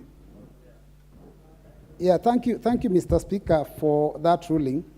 Mr. Speaker, I do agree with a lot of the things that you've said, but Mr. Speaker, it's important to note that you yourself has confirmed that our standing orders, Article 20, is very clear about the removal, and the word you have used is the word replacement. Mr. Speaker, the minute a process begins, and part of that process has already been implemented by the coalition, I'm surprised that that does not meet the standards of removal, because replacement starts with removal. So, Mr. Speaker, I am a bit concerned about the ruling, because, Mr. Speaker, we are going now on a recess. And, Mr. Speaker, you've seen that we've been sitting here, a few of us. And you know that in the recess period, Mr. Speaker, we will still be transacting the business of the Azimio coalition. And we require the whips to be able to assist us. Mr. Speaker, why don't you please allow that we be given an opportunity to look for the replacement, because we have already communicated the removal. You allow us that we give the replacement, if possible, today, but allow us the removal, because that is what we communicated, Mr. Speaker. That is all we are asking, that you allow the removal and then allow us an opportunity to provide the replacement, Mr. Speaker. Honorable Mbui, the ruling is very clear. I have given you a clear direction. Go and make the correct communication. And I've given you the period within which we are in recess. And the ruling of the Speaker is not subject to debate and will not be qualified. Thank you. Honorable Minority Leader. Thank you, Honorable Speaker. You are about to comment on something you didn't hear. No, well, I had a substantial part of the communication as Speaker. I was standing there. You did notice me. I was from some other meeting to do with the bipartisan engagements. Go ahead. Mr. Speaker,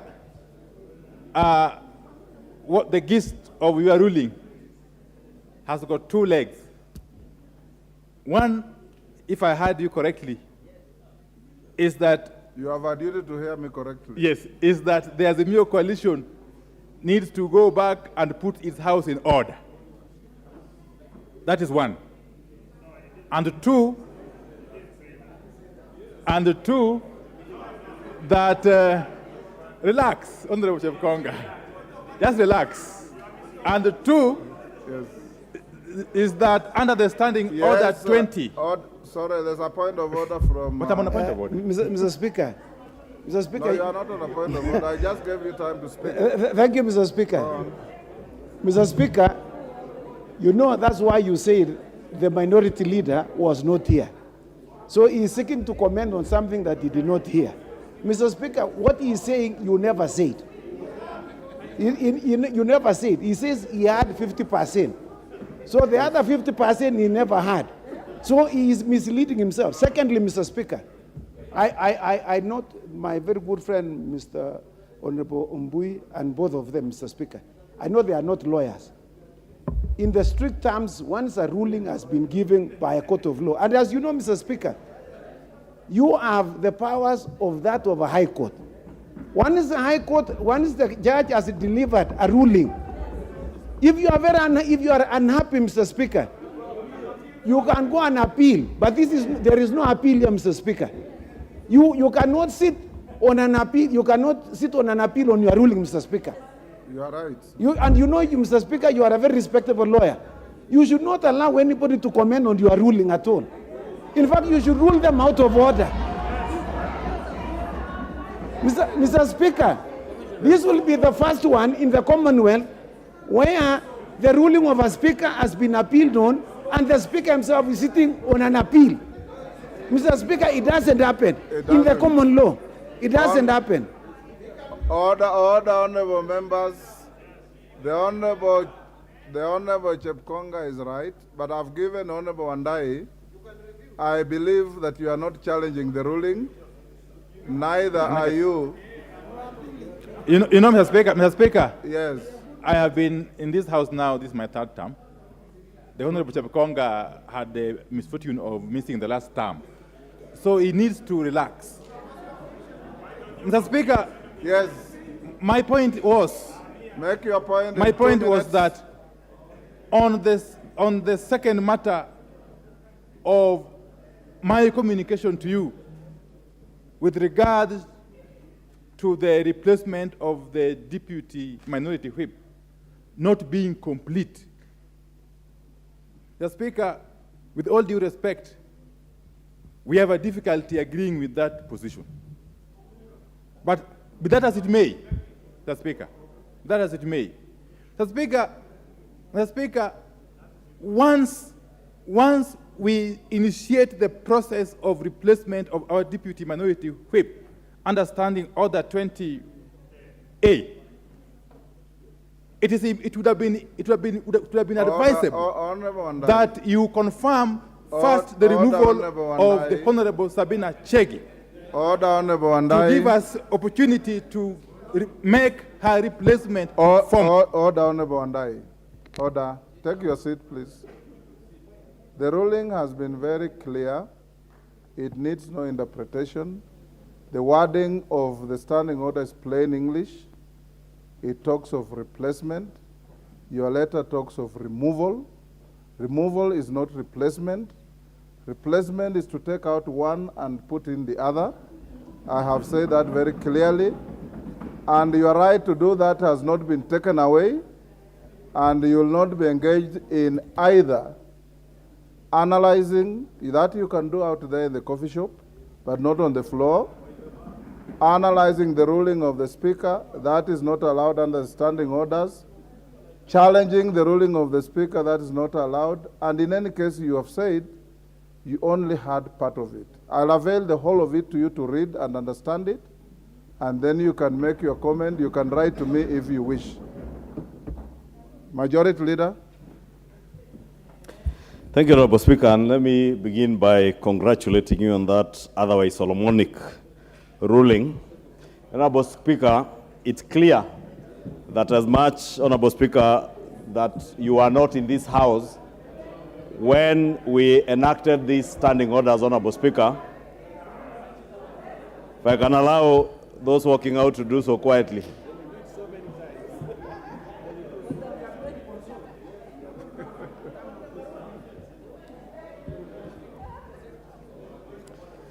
Thank you, Honorable Speaker. Go on, Majority Leader. Honorable Speaker, I was congratulating you for having interpreted these standing orders and appreciating that you are not a member and you are not the Speaker in this House when we enacted these standing orders in the last revision in the last Parliament.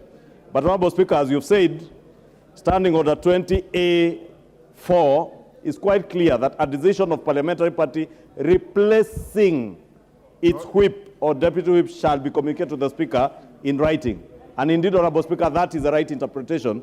Honorable Speaker, I just want to draw reference or equate this to a football match. When you substitute or you replace a player, you do not remove and do not put in another player to play. And therefore, that was a gist of this standing order 20A4, that you shall not remove without replacement, but you shall replace, as is akin in football matches where you substitute a player. Therefore, either the minority or the majority, if the majority wants to replace their leader of majority or their deputy whip or their whip, we replace, we do not remove. And Honorable Speaker, it's also true that power abhors vacuums. And what we were being asked to do is to remove and leave a vacuum, Honorable Speaker. And I really want to ask our colleagues, Honorable Speaker, to be patient and exercise patience. You have already said, Honorable Speaker, that nothing stops them, even tomorrow, from writing to you and express their desire to replace any member, be it in a committee or in their leadership. Therefore, Honorable Speaker, I just want to implore our colleagues to exercise patience, to also conduct the affairs of this House with less emotions, Honorable Speaker. Only yesterday, Honorable Speaker, when the Honorable Leader of Minority raised that issue on the floor. I remember, Honorable Speaker, when you tried to stop him in his tracks because he was doing it at the wrong time, the Leader of Minority became very emotional. The Honorable Atandi uttered some unpalatable words, just like I've heard the Honorable Rosa Buyu utter today, like the Honorable Babu Owino was trying to do. Honorable Speaker, we need to conduct this House with some decorum, Honorable Speaker, including when you want to raise a point of order, you do not shout from your seat. You invite the Speaker's attention, Honorable Speaker. And for instance, Honorable Speaker, when I invited your attention, is on a matter also touching on the decorum here in the House, that when you recognize students who ought to be emulating us as leaders and as their role models, we have a tradition and a culture in this House. When you want to cheer, you foot thump, Honorable Speaker, but not bang tables, Honorable Speaker. And that is the matter I had wanted to raise about the Honorable Babu Owino. Honorable Speaker, I just want to implore on our colleagues in the minority, please, as the Honorable Speaker has ruled in his communication, put your House in order. We do pray, Honorable Speaker, as much as we are also hurt, because, Honorable Speaker, you know, I was a ranking member in the Jubilee Party, and a founder member of Jubilee. And therefore, I still have a bit of feelings for my friends in Jubilee. It's called nostalgia. Some nostalgia, Honorable Speaker, honestly. I am very nostalgic about Jubilee, because we had great plans for this country under Jubilee, Honorable Speaker. And therefore, I had hoped also, Honorable Speaker, that you would, in your ruling, communicate that you recognize Jubilee Party as a distinct parliamentary political party, which they qualify under Standing Order 20A1, Honorable Speaker, because they have already achieved that threshold. But as hurt as I am, as nostalgic as I am about Jubilee, my former party, Honorable Speaker, I want to agree with you that we also give Jubilee, our old party, time to resolve their leadership issues. I've also given them 30 days. The 30 days, and ask our colleagues in ODM, just be as gracious as we have been, be as gracious as the party leader in Jubilee, Honorable Sabina Chege, has been, to wait for that 30 days period to resolve the issues in Jubilee. I pray and hope that even within the Azimio coalition, you will be able to resolve the issues that are within your coalition, so that we engage here as leaders who can engage on the basis of the policies that we espouse for those of us who are in government, and you in the opposition or in the minority, on the basis of the alternative policies that you espouse, that you will sell to the people of Kenya as a better alternative. And that we can only do when we engage in this House. And engage, again, Honorable Speaker, I say, without being too emotional, without being insultive even to the person of the Speaker, Honorable Speaker. And Honorable Speaker, I do want to give notice that I will be moving a motion when we resume to name the Honorable member for Atandi, Samuel Atandi, over what happened yesterday, Honorable Speaker. Because, Honorable Speaker, just as I was raising the issue of Babu Owino, we ought to be a house where we conduct business with decorum. And on occasion, Honorable Speaker, myself and Honorable Pukose will point to issues where we are going out of order, Honorable Speaker. And I must thank even the Honorable Otiende Amolo. I've seen him being very keen when he sees the Honorable Didmas Barasa not dressed properly. He raises those issues because that is how we protect the dignity of this House. But when we start shouting at the Speaker, when we start calling the Speaker unpalatable names from where we are sitting, simply because we are on Hansard, we are not on Hansard, when the Honorable Babu Owino starts shouting there that he is not my girlfriend, and honestly, Honorable Speaker, I cannot be admiring a man under any circumstances. And even if I was to admire anybody, not the likes of Babu Owino. There are enough women in this country to admire. I cannot be in the business of admiring men. Therefore, Honorable Speaker, I want to urge all our colleagues, let us, I take this ruling, Honorable Speaker, with some heart, Honorable Speaker. But I do agree with you. You have no business as a Speaker of the House in micromanaging any political party, be it Jubilee, be it Azimio, be it UDA, where I belong to, or even your former party, Ford Kenya. The moment you resigned as a party leader of Ford Kenya, the members of Ford Kenya who sit in the Kenya Kwanza coalition, you cannot, as Speaker now, micromanage those speakers. And I want to agree, Honorable Speaker, that it is within your rights to allow our colleagues within the minority to put their house in order. And I want to wish them all the best as we go on recess, that they will be able to put their house in order and come and give up formidable opposition here and even outside, but not in the streets, here and outside in other engagements. Thank you, Honorable Speaker. John Badi. Mr. Speaker, first I want to congratulate you for this ruling. Mr. Speaker, I think this is a very clear, elaborate ruling, which in my view need not to be contested in any way. I mean, if we have to be objective, this is an objective ruling from the seat of the Speaker. And Mr. Speaker, I just wanted to mention that what Honorable Ichung'wah has talked about regarding Jubilee, I think the standing order is clear. Yes. That the deputy whip of the minority cannot be Jubilee. Minority is Azimio coalition. So, Mr. Speaker, I want to thank you for allowing Azimio coalition time to do a replacement, because management of political parties is left for political parties and the leadership of political parties. But I want to thank you and congratulate you, Mr. Speaker, for this ruling. You are spot on, and I agree with you totally and entirely. But, Mr. Speaker, something else that I wanted to mention is, I think, Mr. Speaker, much as we disagree, let us be a honorable House. Much as we disagree, there are some words that we should not use in this House.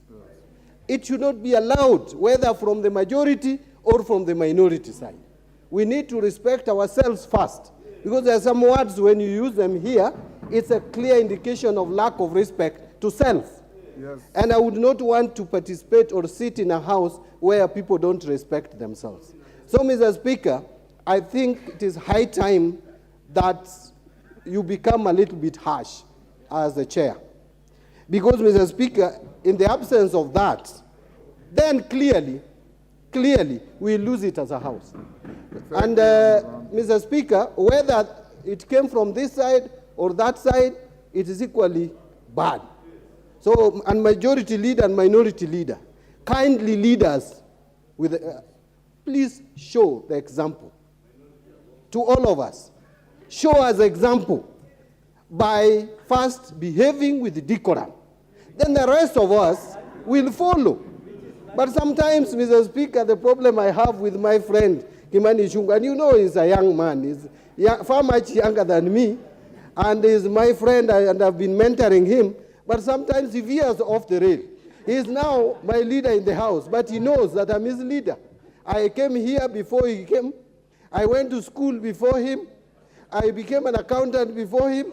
So, Mr. Speaker, in all aspects, he has a lot to learn from me. Thank you. So, Mr. Speaker, it's giving me the image that I'm training someone who is untrainable.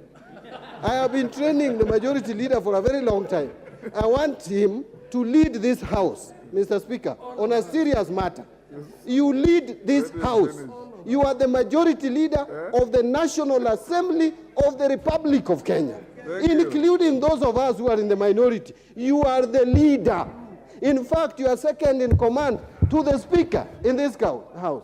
So, Mr. Speaker, henceforth, I would want to see a total paradigm shift from Kimani Ichung'wah as the majority leader of this House. Let them lead us, and Honorable Wandai as minority leader, to be here most of the time. Yes, let them lead us. We need leadership in this House. Mr. Speaker, with those many remarks, I want to stop. Robert Pukose. Thank you, Honorable Speaker.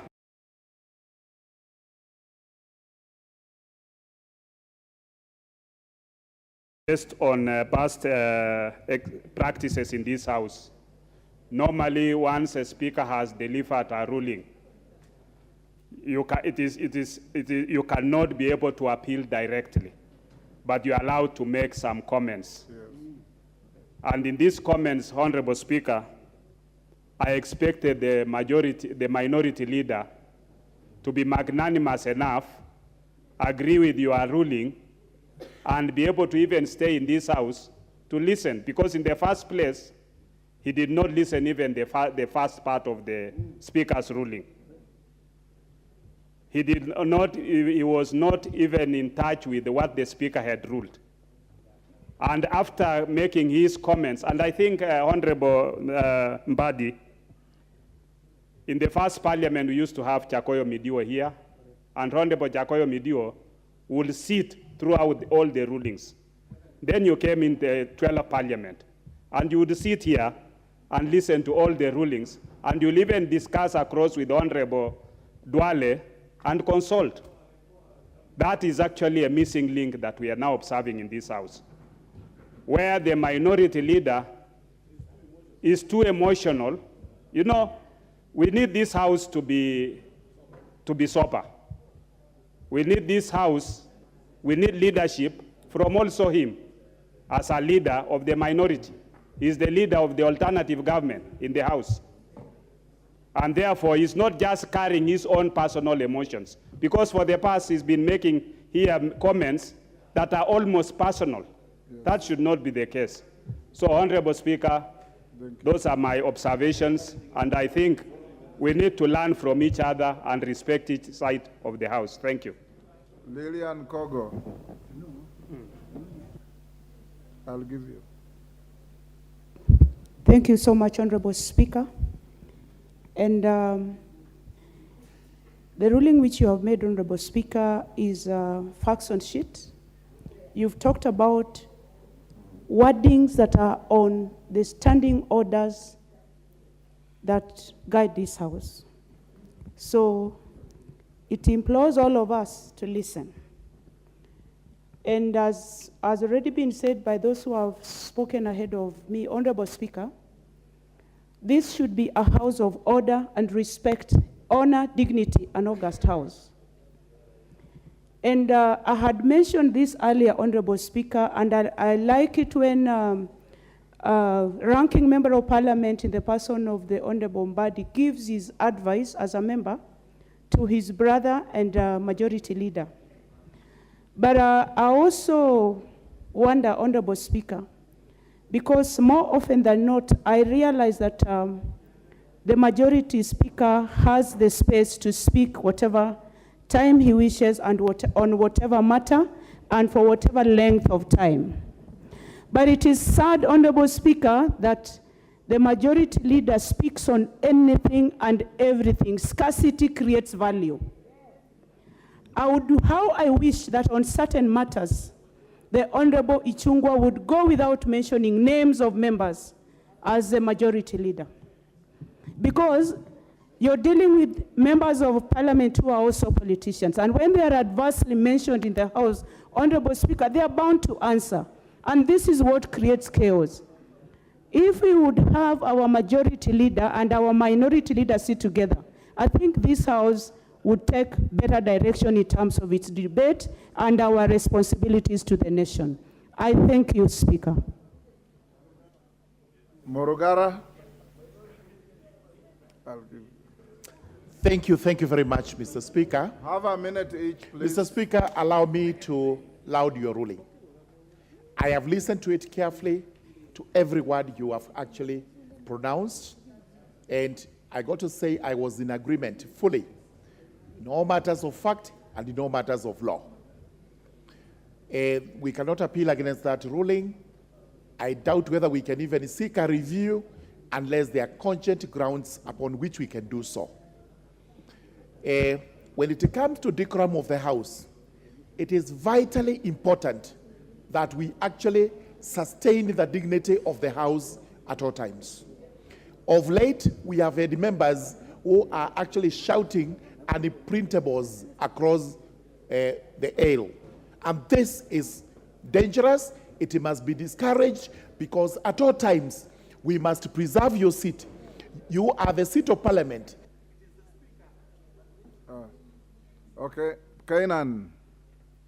1 minute, so compose your words quickly. Thank you, Mr. Speaker. Mr. Speaker, we have been in the past parliament. This ruling, I will say, is a Solomonic ruling.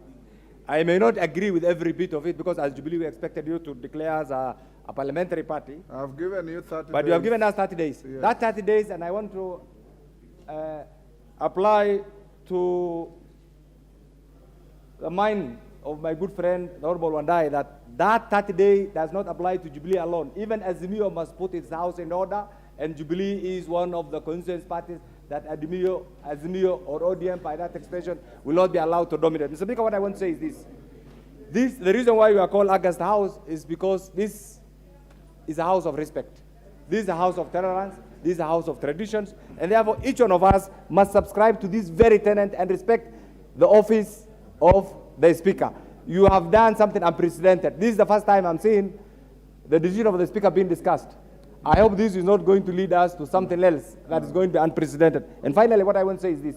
We as Jubilee, and Mr. Speaker, the ruling will have its own interpretation. My interpretation, now that you have opened this, that Azimio must put its house in order and accept the concerns of Jubilee. Jubilee, as a consensus party,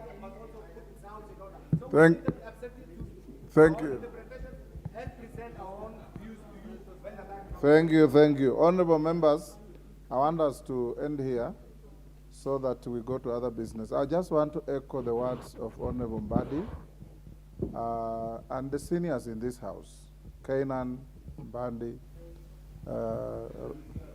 and those who have done it at least 3 years and above, that this house will be remembered because of your conduct. You will go down in history as either a member of parliament who came to this house, clowned yourself for 5 years, and then walked away. And Wananchi are watching.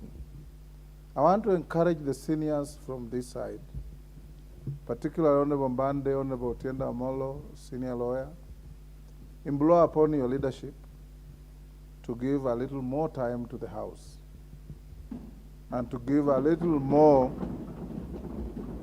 respect to the conduct of business in the house. And Mbadi, you are spot on.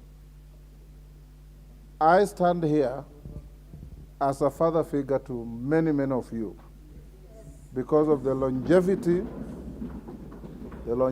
of my stay in this house. I first came to this house in 1992. And as a very young person, I sat on the speaker's panel. And I hit the ground running, learning how to run the house. I sat on this chair in the presence of greats like the late President Mwai Kibaki, the late George Saitot, the late Wamalwa Kijana, the late Mzemoi, the late Wamalwa Kijana, Mudi Awori, Professor Rashid Mzee, Paul Mwite, and many others, including now the departed Mutiso. The Honorable Raila Odinga, we walked in this house for the first time on the same day. Mercurial debaters like James Orengo and many others. And at no time, President William Ruto found me here, and we worked together. I want to encourage you members. This journey is long, and you'll pass through some very slippery grounds. Sometimes you may think you know everything when you know nothing. And that is what gets us off the rails. Leadership is a privilege, it's not a right. And when we come to this house, Mbandi, keep on talking to our colleagues in the manner you did, that here, when you are given an opportunity to lead, please lead. I have been extremely courteous to every member, and I will continue doing so, but we will try to enforce the rules of the House.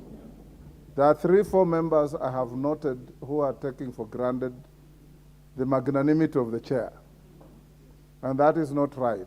I saw one member yesterday confront the honorable member for Dagoretti North to ask her why she's sitting here when the rest have gone out. It is not your duty as a member to picket members out of the House. Every member is here on their own right.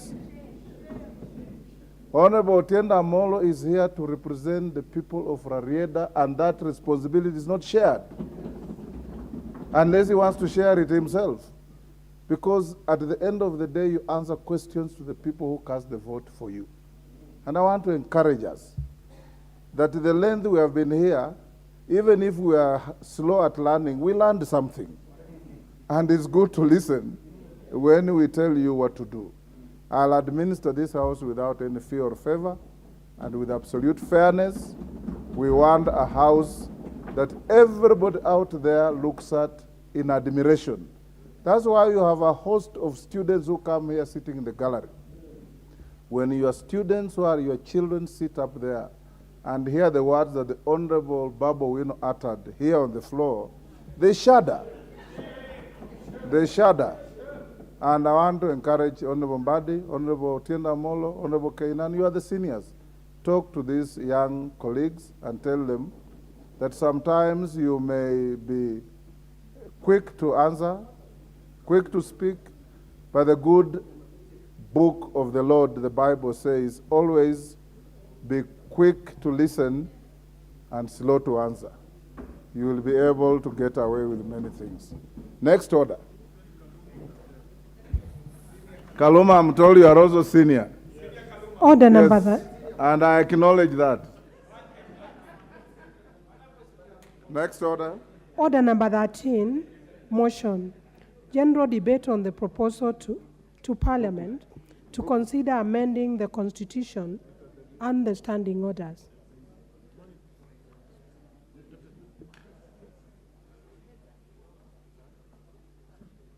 The mover of this motion, Majority Leader. Thank you, Honorable Speaker. And I beg to reply to the motion on the general debate on the proposal to consider the constitutional amendments and our own standing orders, Honorable Speaker. Honorable Speaker, as you did mention, we have indeed interacted with this motion for the better part of this session, and indeed even went ahead to amend the standing orders, and that is why in the last 3 weeks we have been able to have cabinet secretaries in plenary, and this is part of the issues that we were in this particular motion, Honorable Speaker. Honorable Speaker, I'm also aware, and I had an engagement this morning with the Cabinet Secretary Aisha Jumwa, the former Member of Parliament for Malindi, on the question of the 2/3 gender rule, and I am aware that all our women parliamentarians have been keenly following this debate, and indeed following the work that is also going on elsewhere in the executive and with parts of our civil society. And I did attend a forum by our women parliamentarians at Radisson Blue Hotel sometime last month, but one, Honorable Speaker, on this question of the two-thirds gender rule. Therefore, Honorable Speaker, as much as we did even establish the ad hoc committee, I want to plead with those members under the chairmanship of Honorable Chepkonga and the other leaders in the Senate to ensure that you now embark on the real work of ensuring that the two-thirds gender rule question is now resolved and constitutionally, and also the issue of creation of the office of the leader of official opposition. And indeed, Honorable Speaker, as the Honorable John Buddy has said, as you have said, it is time that we got good and courageous leadership in the House, leadership that will not abrogate their responsibilities by walking out of the House. We need leaders who will be able to lead the opposition and the minority side, whether they are outside the House or inside the House. And that's why I strongly support this proposal to create the office of the leader of official opposition, Honorable Speaker, because this gives the country an opportunity to hear those alternative policies and ideas that could be alternatives to the government that is in office at any particular time. And Honorable Speaker, as many members said when they were contributing to this debate, the office of the leader of official opposition is not being created for any particular individual. This is an office that is being created for posterity, to deepen and enhance our democracy, Honorable Speaker. And I want to appeal to the ad hoc committee members here and those in the Senate to indeed work with utmost speed to ensure that we get constitutional amendment bills before the House when we resume for the next session of this, the next part of this session, Honorable Speaker, of this 13th Assembly, Honorable Speaker. Honorable Speaker, as I did mention, the question of the two-thirds gender rule, Honorable Speaker, is something that we have tried over the years and failed almost close to 4 times. I want to believe, Honorable Speaker, now with the goodwill that I listened to as all members contributed, both here in the Senate, Honorable Speaker, that we will see the realization or the actualization of this two-thirds gender rule in this 13th Assembly. Honorable Speaker, on the question of NGCDF, I know, Honorable Speaker, and I'm aware that there are still court cases before our judiciary. And even as those go on, Honorable Speaker, it is important that we entrench our NGCDF funds in the Constitution so that in future, neither the GAF, the National Government Affirmative Action Fund, NGCDF, or even the proposed Senate Oversight Fund will ever be challenged in court on the basis of those funds being unconstitutional. Honorable Speaker, in conclusion, let me just join what the Speaker was saying in imploring on all of us as leaders that as much as we want to create other offices like that of the leader of official opposition, Honorable Speaker, and in line with what the Honorable Speaker has done in his ruling, asking on our minority side to put their house in order, and even our old party Jubilee, that even those of us who have serve now in the minority and enjoy that rare privilege of leading those in the minority, and congratulate many of these members in the minority who never followed their leadership in staging a walkout. Honorable Speaker, as the Speaker and as Honorable John Buddy has said, let us lead from the front. Let us come to this House because we are paid, Honorable Speaker, by our constituents. Even those of us who are leaders, we enjoy a responsibility allowance as leaders to lead the rest of the teams, Honorable Speaker. And therefore, there is no time I will ever walk out of this chamber because I do not agree either with the Speaker or with a colleague in the minority. And even some of the issues that have been raised, for instance, by the Honorable Member for, not Rarieda, the Honorable Member, what's her name, the lady? I've forgotten her name, Honorable Speaker. Lillian Gogo, Honorable Speaker. There's absolutely nothing with a member mentioning the Honorable Zamzam by name. My name is mentioned in this House every now and then. Every member of parliament from the minority who wants to make their name out there, in their speech, they must mention the name of Kimani Ichung'wah or the leader of majority. And I allow them, and I don't get emotional about it. I bear a lot of insults from the minority, and I take it in my stride. I want to implore on the leadership in the minority to also have the patience and the emotional intelligence to be able to deal with both the membership that they are leading and even the membership on the side that I lead. And we exercise patience and that emotional intelligence to be able to decipher what is for this floor, what is for out there in the rallies, what is for the streets, and what is for the corridors of Parliament, even as we ask that we all conduct ourselves with utmost dignity. Those throwing of barbs at the Speaker are things that we should never entertain, Honorable Speaker. So that even when we create this office of the Leader of Official Opposition, we want this to be a respectable office. Whoever that leader will be, whether it is our good friend, the Honorable Kalonzo Musyoka, whether it is our good friend, the Honorable Raila Odinga, whether it is the Honorable John Mbadi who will take up that position of the Leader of Official Opposition, we must, or the Honorable Kaluma, or indeed the Honorable Karoli Omondi, a seasoned businessman and a respectable leader from Suba, who can lead the minority. If he takes up that position, we want to be able to hold him with esteem and respect. But respect, again, is two-way. And therefore, I want to ask that if you demand respect, you must also respect others. If you demand to be treated well, you must also treat others well.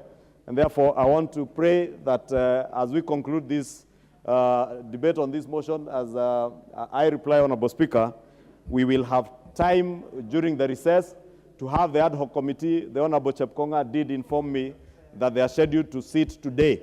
And that is why I even sought the Speaker's indulgence to reorder business so that we close this debate and allow the ad hoc committee and the other interest groups that are interested in this matter to engage on all the items from NG, CDF, NGAF, Senate oversight, to the Leader of Official Opposition, to the two-thirds gender rule. And I know, Madam Speaker, you are very keen on this. You had a bill that we indeed requested you, and you are gracious enough to allow us time to be able to debate this. And I want to assure you, Madam Speaker, that we will push this ad hoc committee to see to it that we come to realize the actualization of that two-thirds gender rule. Because this House, with all the beautiful ladies here, Honorable Speaker, and many more who would join, is richer, and our democracy is richer. Our gracious ladies, I think, exercise more emotional intelligence than many of us men who tend to be forceful and insultive at each other. But our ladies, being mothers and being our sisters, are more gracious, and therefore our democracy will only be better and richer, having more women participate in leadership positions, even as we mentor our young ladies, our young girls who come to this House, be it from Catholic University, be it those young student leaders who came from Homa Bay Town constituency, represented by the Honorable Kaluma, who, as the Speaker noted, is also serving not just as a senior leader, but also serving in the Speaker's panel. And I pray that, to God, that he will be able to emulate the Speaker. And maybe at some point in the future, he will be the first member of Parliament from Homa Bay County to serve as Speaker of the National Assembly or the Senate at some time in the future. I said National Assembly or the Senate, not Homa Bay County Assembly. Honorable Speaker,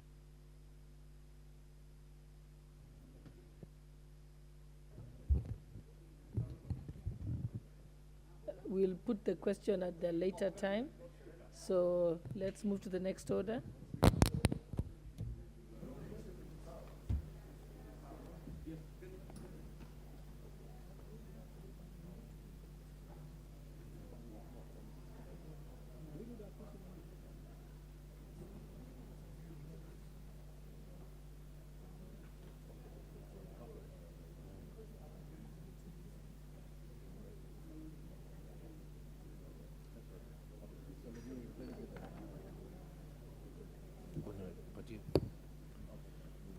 Order number 12.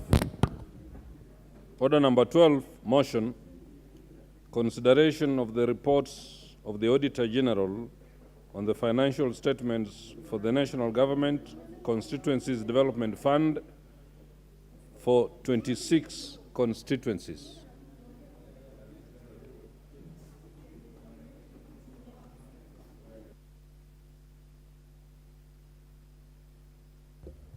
We shall resume debate on this.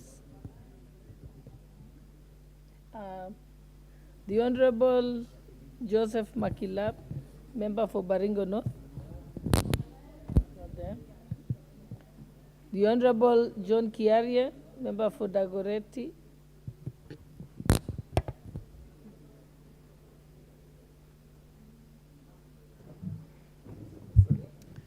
Thank you very much, Madam Speaker.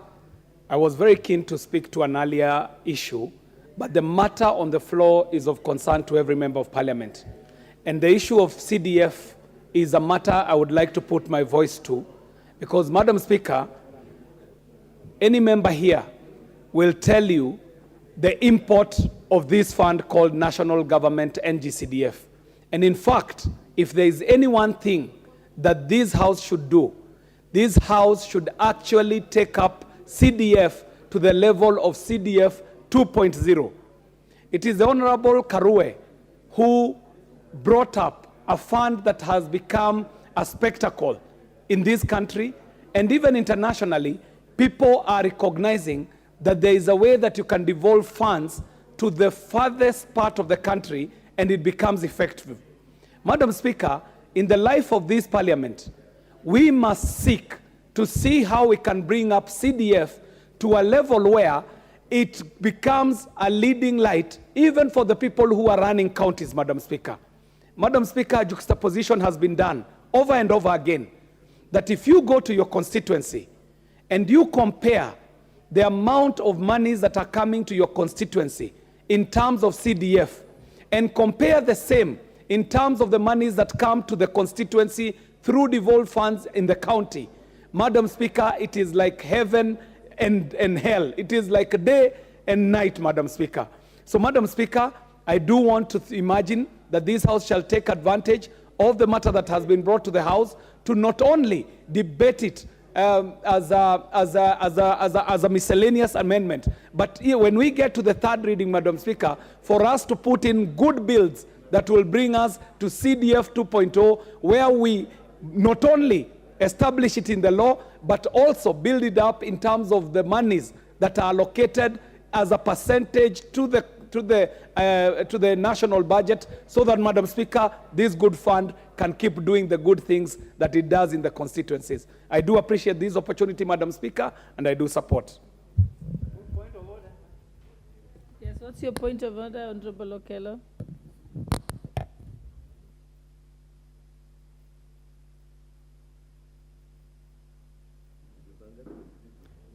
Madam Speaker, I thank you very much for the opportunity. Just a little while back, I raised an issue of withdrawal of security by the police, and I was directed by the Speaker to do a letter to the Majority Leader so that he can pursue issues of reinstatement of security to those who have been affected like myself. And, Honorable Speaker, I want to go public now as I deliver the letter to our Majority Leader, Honorable Kimani Ichung'wah. Please receive your letter.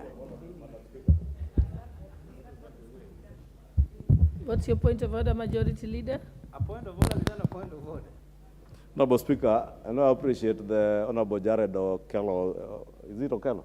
Yeah. Okello's attempt, but the Honorable Jared Okello knows that the leader of majority is a constitutional office with an office.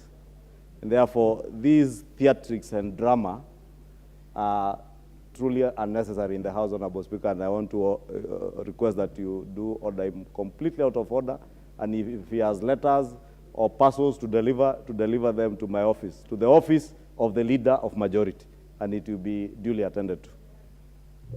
I'm sure that's duly noted. The Honorable Member for Molo, Honorable Kuria Kimani. Thank you very much, Madam Speaker.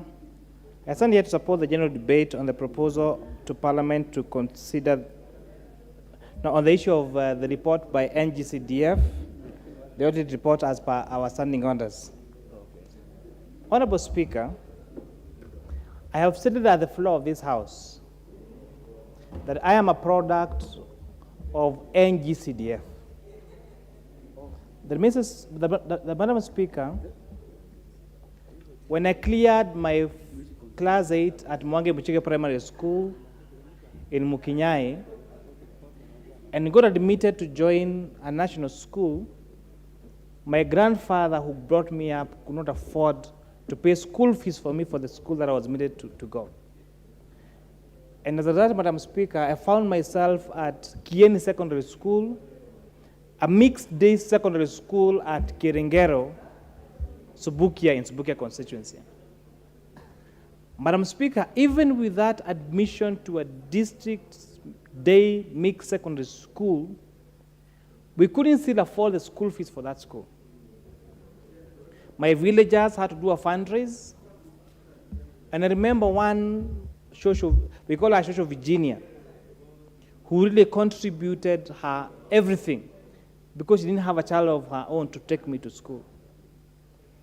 Honorable Speaker, it was a then Member of Parliament, the Honorable Mukiri Macharia, through his staff, his member of staff, one Mr. Karanja Wageshe from Witima, who approached my grandfather and told him that we could actually apply for bursary funds for me to go through secondary education. Honorable Speaker, that's how I went through secondary school from the year 2002, 2005, to getting to be one of the first people in my secondary school to qualify to be admitted to public university by just missing a mean grade of an A, in my case, I by 1 point, despite going through a district mixed day secondary school. So every time I see this discussion about NGCDF, for me it's personal. Every time I think about the millions of students in this country who would like to be in a boarding school, who would like to be in a school that has a name that was of repute in this country, perhaps like Precious Blood Ruta, or Alliance Boys, or Alliance Girls, or closer home to Molo Academy, to Marymount, to all those big name schools, but cannot afford to get there. Because even affording transport to go to those schools would be a nightmare. I really identify with those students. And Honorable Speaker, when I took my candidature to the people of Molo to be the Member of Parliament in 2017, I made a commitment. In fact, for my re-election bid in 2022, which was based on my performance, because the people of Molo have never re-elected anyone for the last 30 years until yours truly became the first person for the last 30 years to be re-elected to the position of Member of Parliament for Molo constituency. I told them, where did you elect me? And of course, Honorable Speaker, our polling stations are either our primary schools or secondary schools. And I told my people, if you go to where you voted for me, whether it's that primary school or whether it's that secondary school, and you find it the same way it was when you voted for me in 2017, do not vote for me again. And they did vote for me because all the polling stations, everywhere where people went to vote in the last election, in my constituency, there was a difference. We had either renovated the school, we had the first permanent building in that school, and if it was a day secondary school, I told them that by my 5 years tenure, I will make sure that we have 100% equipped and complete science laboratories in all the day secondary schools in my constituency. Honorable Speaker, I'm saying again here that I was re-elected on that merit. So when the issues of NGCDF come to this House, and the reports that we are hearing today, where some have mismanaged the funds sent to their constituencies, and some are being well applauded on the equalization that has been done in our education system. Because, Honorable Speaker, the availability of infrastructure in our schools, the availability of a fund where people that cannot be able to pay school fees have a recourse to go to through bursaries. When we can do scholarships for the very needy families in this country and make sure that they go to school, then that becomes an equalizer in our society. Honorable Speaker, nobody wants to be poor. Nobody wants to be born poor. And certainly, nobody wants to die poor. On the being born poor, it's not a choice of anyone in the republic of this country. If you all be asked, we would be born in privileged families where we could have everything that we would want. But that is not the reality. So the only way we could bridge that gap between those born in privileged families and those born in absolute poverty, in underprivileged families, in families of need, if we made sure that our public education system gets to work. Honorable Speaker, in my normal line of interaction, I meet some people who tell me they went to school in Molo. And in my imagination, I always think, so where did you go to school in Molo? And some will tell me I went to Molo Academy, I went to Marymount, like my wife did, I went to Albagon Secondary School. Those people, especially, that are doing well in their careers. But one of the instances, I met somebody who told me I went to Turi. Honorable Speaker, Turi is one of the wards, one of the rural wards in my constituency, because my turn wards will be Albagon and Molo. So I was very curious to find out, which school did you go to Turi? Only for him to tell me, okay, I actually went to St. Andrews. In my imagination, Honorable Speaker, I do not count St. Andrews, Turi, as one of the schools in my constituency. Until someone did tell me that they actually went to Turi, and when I thought they probably went to Turi Secondary School, or to St. Bridan Secondary School, or to Mianzini, they actually told me that they went to St. Andrews. It took me a further surprise during one of the travels facilitated by this parliament, when waiting at an airport in Paris, I got to meet a former cabinet secretary for finance in Nigeria. And then when I told him what I do, he says, "You're a member of parliament in Kenya?" "I know Kenya. I'm MP for Molo." "Oh, my kids go to school there." Then I asked, "Oh." And tells me all her children have gone to St. Andrews Turi school. And that's when I realized, actually, that St. Andrews Turi is such a respectable school across the region, and where many respectable people across the globe want to take their children to. And that was, Honorable Speaker, in 2018. And I asked myself, how can I make sure that the schools in Molo constituency can have such a repute as St. Andrews Turi? We are not there yet. But, Honorable Speaker, 99% now of my schools in Molo constituency have a complete and equipped science laboratory, courtesy of NGCDF. Honorable Speaker, in light of the digitalization of our economy, in this 5 years term that we just started in August, I have made a commitment with my people that will make sure that every secondary school will have an equipped and complete ICT laboratory. And because of the new system of junior secondary schools, I also make sure even our junior secondary schools actually have a science laboratory, so that education can become an equalizer.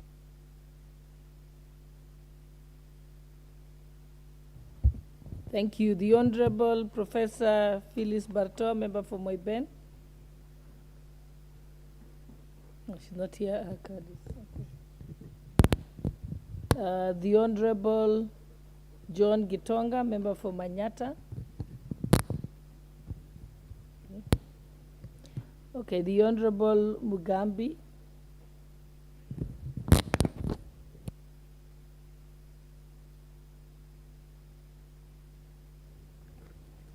Thank you, Madam Speaker, for giving this opportunity to join my colleagues on this important discussion concerning the CDF. Madam Speaker, I stand here as a proud member of Parliament for steering this important fund to development for our schools and for bursaries for our kids. Madam Speaker, we were privileged to go to very important schools, boarding schools, etc., etc. Madam Speaker, those days, we didn't have so many schools because the population was also very low. But now as the population continued, the need for education, the need for more infrastructure, the need for more classrooms, the need for more facilities in our education started becoming a problem. Madam Speaker, I stand here to certify that through CDF, we have given opportunity to the disadvantaged children within our constituencies. Madam Speaker, we have given opportunity for children from parents who are disabled to continue their education.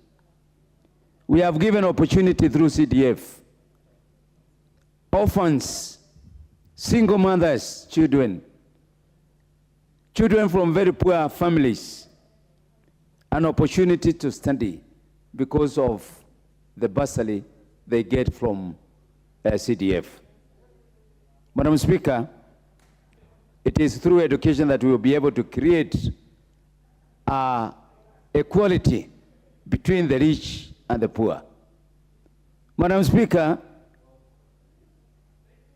through CDF, good infrastructure, good bursaries, we have elevated the children that many people thought they will never succeed in education. Madam Speaker, I stand here to certify that through CDF, we have created doctors, we have created engineers, pilots, administrators, good citizens. If it wasn't there, we would not have created these people in our midst. As I'm speaking today, Madam Speaker, I have a student who used to sleep with a watchman in the school from a very poor family. That student now is doing neurosurgeon at the University of Nairobi, courtesy of CDF. So when somebody mismanages this fund for whatever reason, it really creates a bad image for the entire membership as members of Parliament, but it's somebody who has no caring for these disadvantaged people. Madam Speaker, through CDF, we have seen the youth activities being promoted in our constituencies. Through CDF, we have created opportunities for sports and talent growth. We have created opportunity for athletics because, like my constituency, Madam Speaker, Bore constituency, we have embarked during last Parliament, we embarked on a process of developing playing grounds. And I'm proudly saying that already we have created opportunities for 18 schools where we have developed playing grounds for our children. Madam Speaker, we have used the CDF to create infrastructure for our security, where we didn't have police posts, we have used CDF for that purpose. Where we didn't have laboratories, we have created laboratories. And I will invite the committee of CDF to visit Bori constituency to see the kind of laboratories and libraries that we have put up through CDF. Madam Speaker, the CDF has a facility for environment. And I want to thank the community of Obori, the school fraternity, the parents, and the community and pupils and teachers. Because through CDF, we've been able to acquire seedlings, and now we are replanting the trees that are readily available for afforestation. So, Madam Speaker, when a member or a fund manager or anybody associated with CDF mismanages this, it really defeats the logic. And it calls for us as leaders to review our integrity. Madam Speaker, I spend a lot of time ensuring that no single amount of CDF is misused. That's why we have been able, in all our 87 primary schools, we have an infrastructure program in all our schools. There are some schools that we have put up 100% from standard 1 all the way to standard 8. There are secondary schools that we have developed new. There are secondary schools and primary schools that were dilapidated. But now when you go there, our children are enjoying. Madam Speaker, seeing children attending class with no widows. Mr. Speaker, I didn't notice your presence. I thought it was a ghost, Madam Mr. Speaker, apologies. Speaker can never be a host. Order. Proceed. On a light note, Mr. Speaker. Mr. Speaker, I can't understand why somebody is not so insensitive that our children are going to classes without windows, without floors, without desks, and it's something that can be verifiable. And yet, you mismanage that fund. It shows that some leaders have no moral integrity. And I don't want to be put in that category. That's why I made a commitment that we shall use every coin for our CDF to ensure that is comfortable. I mean, our kids are comfortable. We have embarked on a process of ensuring that now we have classes commensurate to junior secondary in every school in Bori. And I can assure you, Mr. Speaker, within the next 2 financial years, all our schools in Bori constituency will have junior secondary facilities commensurate to a secondary school, ranging from desks, classrooms, sanitary facilities, libraries, and laboratories. Mr. Speaker, our security organs need support. We cannot rely and say a government will be doing these things. I'm so proud because in all my 5 wards, we have now a police station, which was not there before. Why? Because we need good service from our security systems. Our police have been operating in a very bad, dilapidated offices, such that to the point that people don't want to say where they are working. So I'm proud to say that this is CDF. And therefore, members, let's not take advantage of this to mismanage. Let's utilize every coin. It is very important. I'm looking forward that the money will be released, the balance.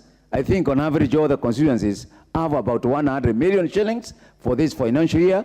We are entering the next financial year where we still have over an average of 140 million.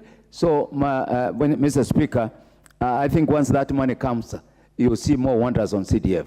But it's a shame for those constituencies where money has been mismanaged. I thank you, Mr. Speaker. Very well. The Honorable Janet Citienay.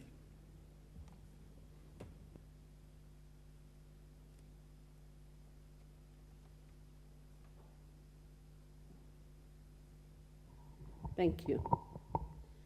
Thank you, Mr. Speaker. I want to add my voice to the motion that is on.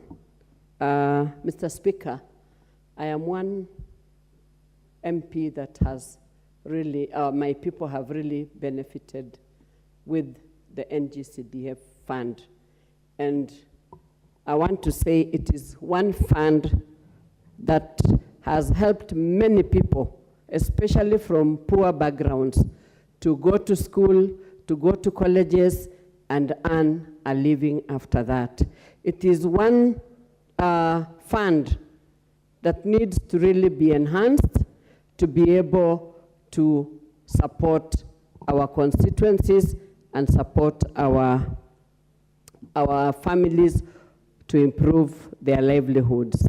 Mr. Speaker, it would be very sad if this fund is misappropriated and misused, because it is one fund that has equalized education in all our constituencies. Mr. Speaker, this fund, if it were enhanced, it would have actually assisted to move, it would have assisted our junior secondary schools be better placed or be better accessed, because at the moment we have very many challenges within our junior secondary schools. Most of the schools have no labs, and we would even wish, Mr. Speaker, that our board, NGCDF board, can allow that fund to be able to buy mobile labs in the meantime as we wait to build, for those who have not done the labs within their schools, to be able to do it. This is one fund, Mr. Speaker, NGCDF fund, that has actually improved enrollment of children in our schools.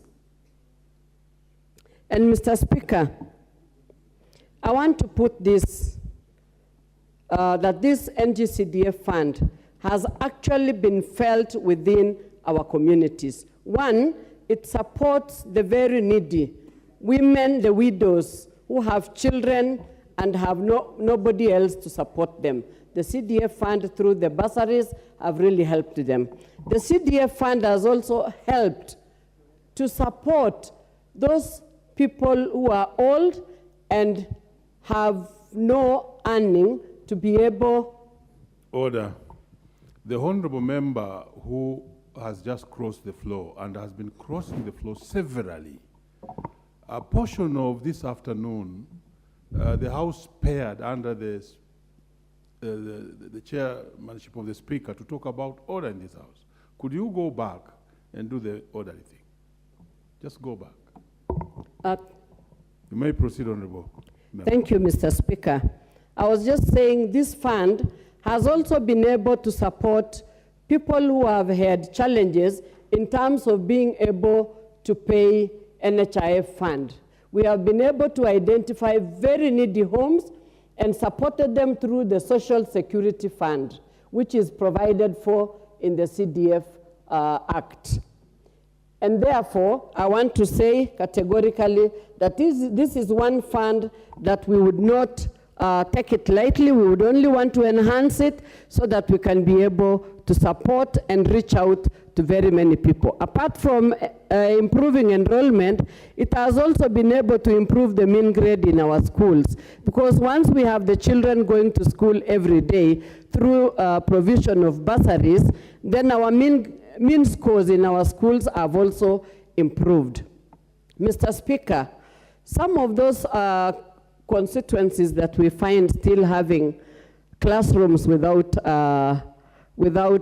walls or concrete walls, it is very unfortunate. We would want to request that no child in this era of NGCDF should be living or should be studying in a classroom that is mud and grass-touched roofed, like we have seen in other places. So we would want to ask that what we had raised in the last term that it may be enhanced to at least 5% to be able to cater for other facilities within the school. Mr. Speaker, you will also realize that it has also supported talent nurturing, that is sports, and it has also been able to support the climate change in terms of tree planting, and therefore we would also want to request, since we are all, we've been directed by His Excellency the President to be able to plant 15 billion trees. We should be able to use this fund to ensure that when we plant trees, how are we going to ensure that these trees are going to actually survive? They should allow us as members of parliament through the NGCDF committee to be able to fund people who are going to ensure, to protect these trees, to ensure that these trees grow and are able to support climate change in future and be able to improve the environment. Mr. Speaker, this is one fund that I want to say it has done a lot of things within the constituencies and the counties at large, and would want to support and say that we should never misappropriate these funds. We should be able to use these funds prudently so that very many schools benefit and the community and our children can be able to get better education. Thank you, Mr. Speaker, for giving me this opportunity to put my voice. Thank you. Very well. Is the Honorable John Gitonga in the House? Is the Honorable Martin Wanyonyi in the House? And in the absence of Martin Wanyonyi, could we have Honorable Charles Onchonka Bonchari? Wow. So then let's have the Honorable Phyllis Bateau. Let me ask the honorable members who are in the House to put intervention right away. I will see you through intervention, just put intervention. The Honorable Beatrice Kimei. Thank you, Honorable Speaker, for giving me this opportunity to speak to the motion that we have, consideration of the Auditor General report on the financial statement for NGCDF for some constituencies. Honorable Speaker, NGCDF and GAF, National Affirmative Action Fund, is very, very important, not only to the members, but mainly to the people of Kenya. I'm saying this, Honorable Speaker, because the members are just patrons of the fund or the funds, Honorable Speaker. What it has done is unmatched. Lives have been changed because of the NGCDF and GAF. Students have gone to school, and especially from vulnerable families. Widows have actually had their children to school. Single mothers at the same time. People who are able differently have had their children go to school because of the NGCDF and even GAF. And more importantly, there are those who would have dropped out of colleges and universities. But because of the availability of these funds, Honorable Speaker, they have been able to continue with their skills, continue with their learning. And I would actually say this is the fund that has done a turnaround in the lives of many. In Kericho County, in particular, Honorable Speaker, I want to appreciate what has been done by NGCDF and GAF.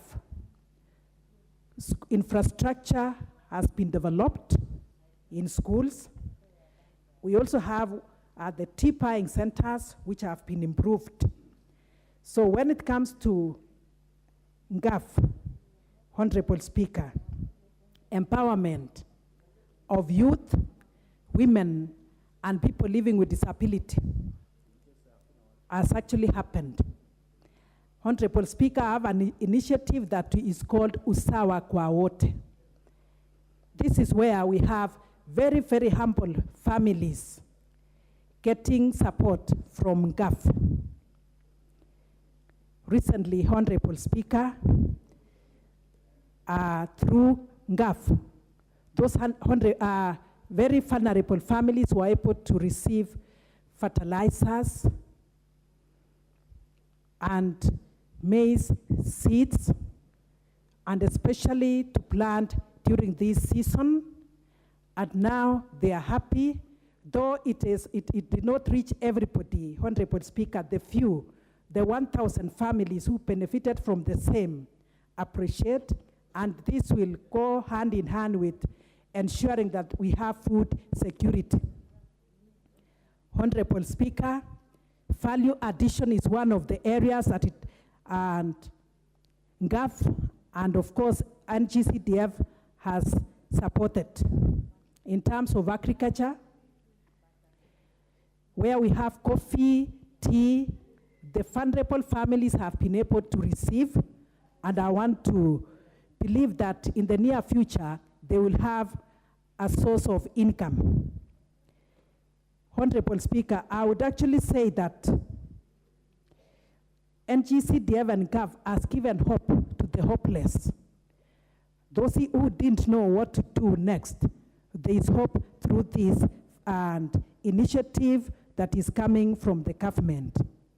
And therefore, I want to believe that as members of this honorable house, we will work prudently to make sure that the use of these funds is done to reach the people who are supposed to receive and to benefit from the same. Talents have actually, people have actually improved their talents through these sporting activities, where we have ball games, athletics, among many others. And I want to believe, Honorable Speaker, that for GAF, with the promise by His Excellency, the President of the Republic of Kenya, that you will give an addition of 1 billion, and it will be something that will be good addition. That is 50% from what is already there for each county and of course each constituency. I know this one will go hand in hand with helping many, many more families. Honorable Speaker, with NGCDF and GAF, small and medium enterprises have actually improved. Women, youth, and even people living with disability have been able to have something to start businesses and even to add to the businesses that they already have. I believe this one, in the next 1 or 2 years, many of our people will actually have their lives improved. Honorable Speaker, water is key and water is life. Boreholes have been drilled. Through this, many families have been connected, but there is so much need to do the same. And I believe, Honorable Speaker, that the little that we have from GAF will actually go hand in hand with helping the many needy. I support, Honorable Speaker, but I'm calling upon all the patrons to make sure that we work very closely with the people in the ground, the county coordinators, the DA, the procurement, and the board, the GAF board, and the NGCDF board, to make sure that money is not misused, it is not misappropriated. This is what has caused re-election of the many members, and when we work very closely and reach the concerned, I know, Honorable Speaker, that this one will actually add value to many. When it comes to the side of health, Honorable Speaker, there are members of our communities who cannot pay for NHIF, the 500 shillings every month. They don't even have even 100 shillings, not even something for their food. And I believe members or patrons, when they pay for these members of the community from their constituencies, they are able, Honorable Speaker, to access the facility very easily.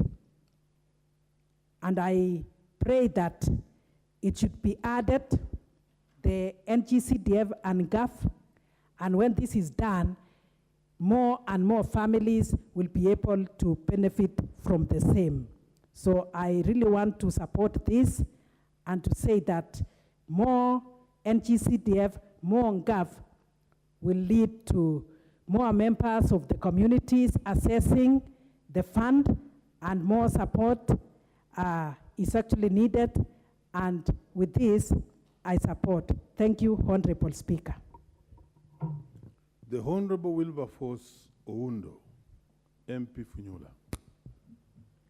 Thank you, Honorable Speaker, for giving me this opportunity. I stand to join my colleagues in the debate in support of the motion that has been presented by the Committee of the Central Funds of the National Assembly in respect of 26 constituencies in various counties in this country: Mombasa, Kilifi, Kwale, Taita Taveta, Lamu, and Tana River, for the financial year 2013-2014, 2014-2015, 2015-2016, that has been laid on the table of the House. Honorable Speaker, if you look at the financial years in which we are reviewing, it's a symptom of the challenges we have had as the National Assembly to execute our mandate under Article 95. Honorable Speaker, one of the mandates of the National Assembly is oversight, and oversight is exhibited through review of audited accounts of the various government funds that have been disbursed after being appropriated by this House. Honorable Speaker, there is obviously a basic rule that when the matter delays too much or justice delayed is justice denied. We are looking at 2013, 2014, up to 2016 financial years. Honorable Speaker, that is several years, a whopping almost 6 or so years behind schedule.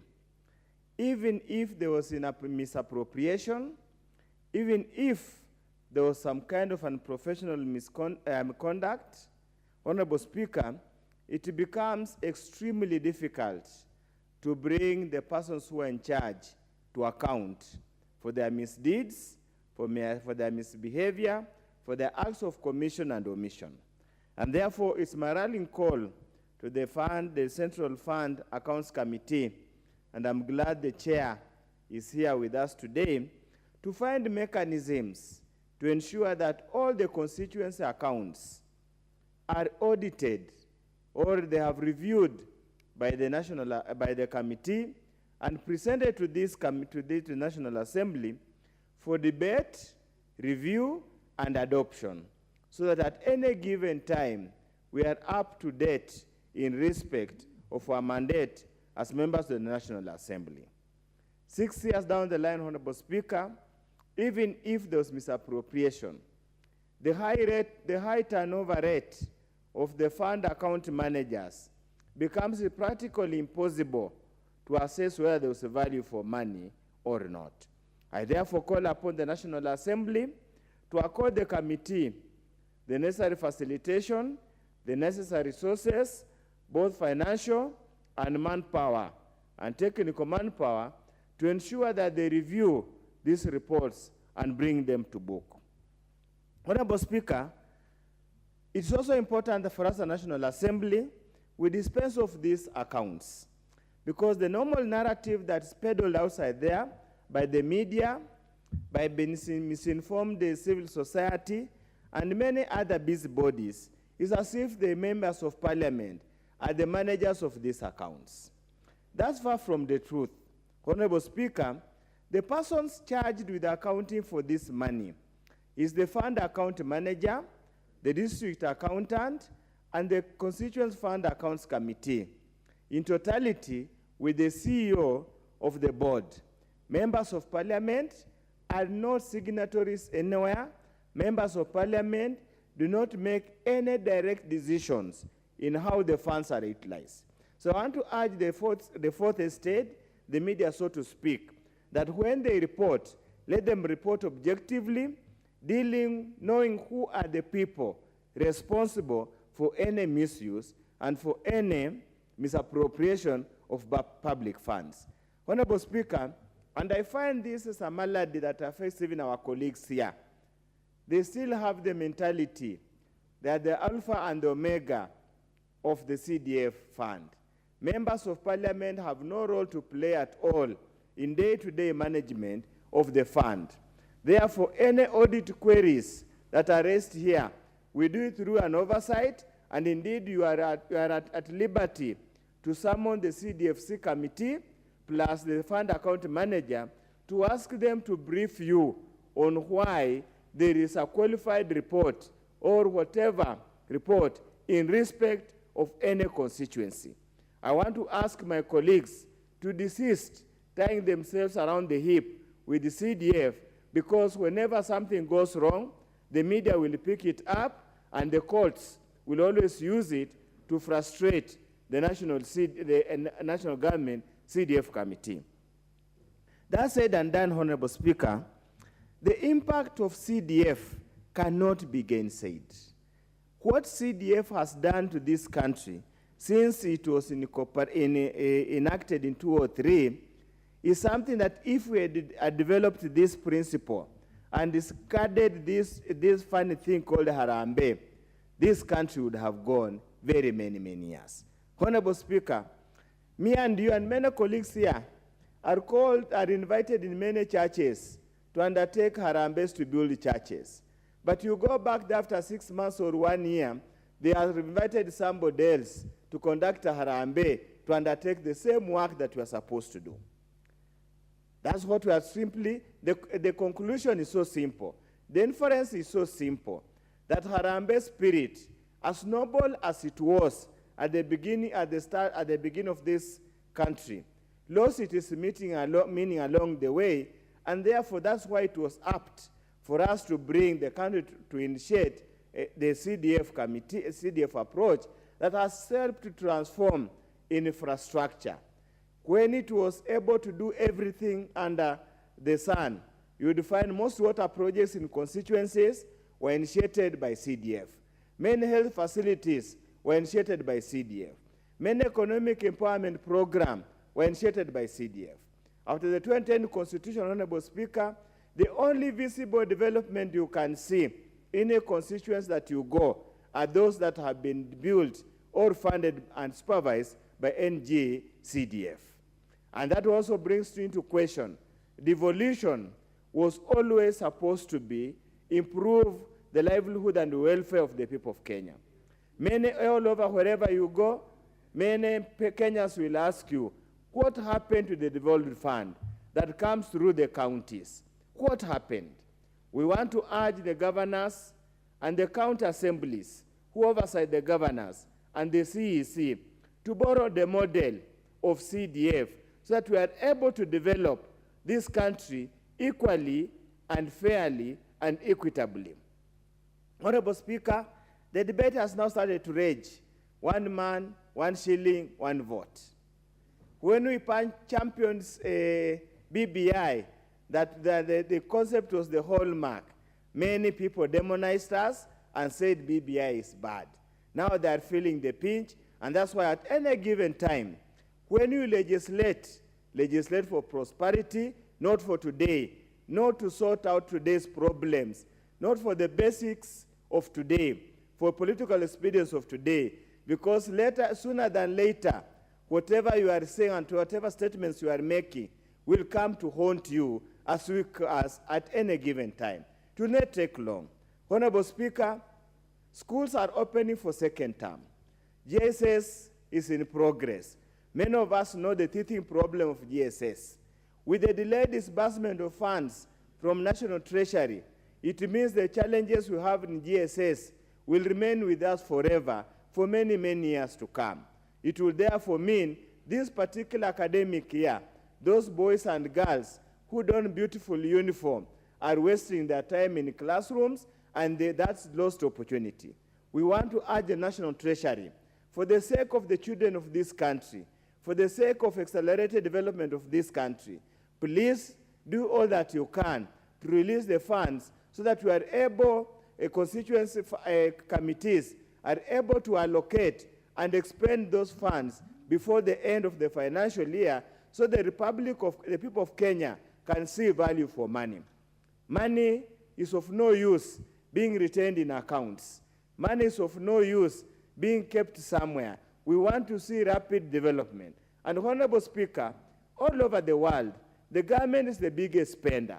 When the government is not spending, the economy contracts.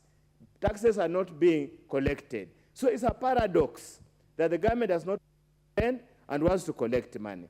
With those few remarks, Honorable Speaker, I support the motion and I urge the committee to move with speed, ensuring before the end of the year, we are almost in 2022-2023. Thank you, Honorable Speaker. Very well. The Honorable Peter Olechapo.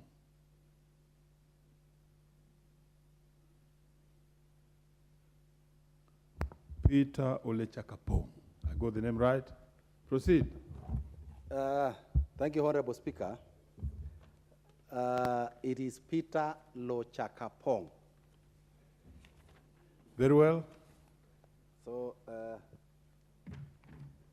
that is the name. And Honorable Speaker, I want to begin by, first of all, thanking you for giving me this chance to make a comment on the Auditor's General Report on the 26 NGCDF constituencies.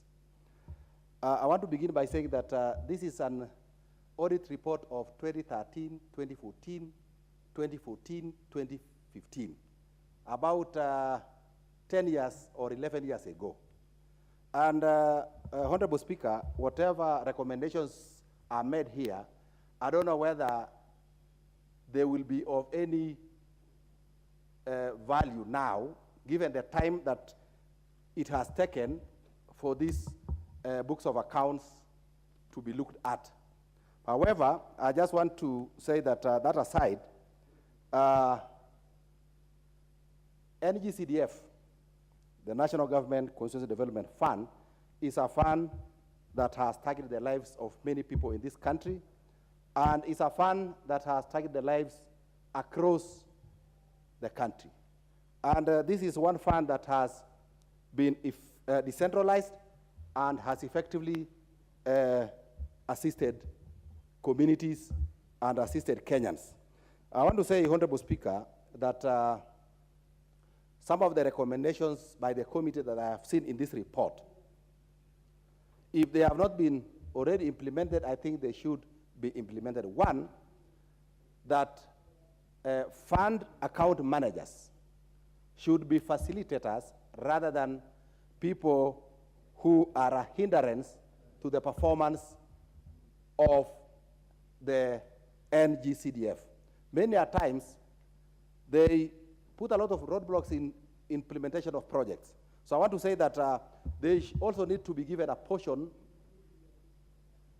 to take responsibility on, especially when an audit report comes out.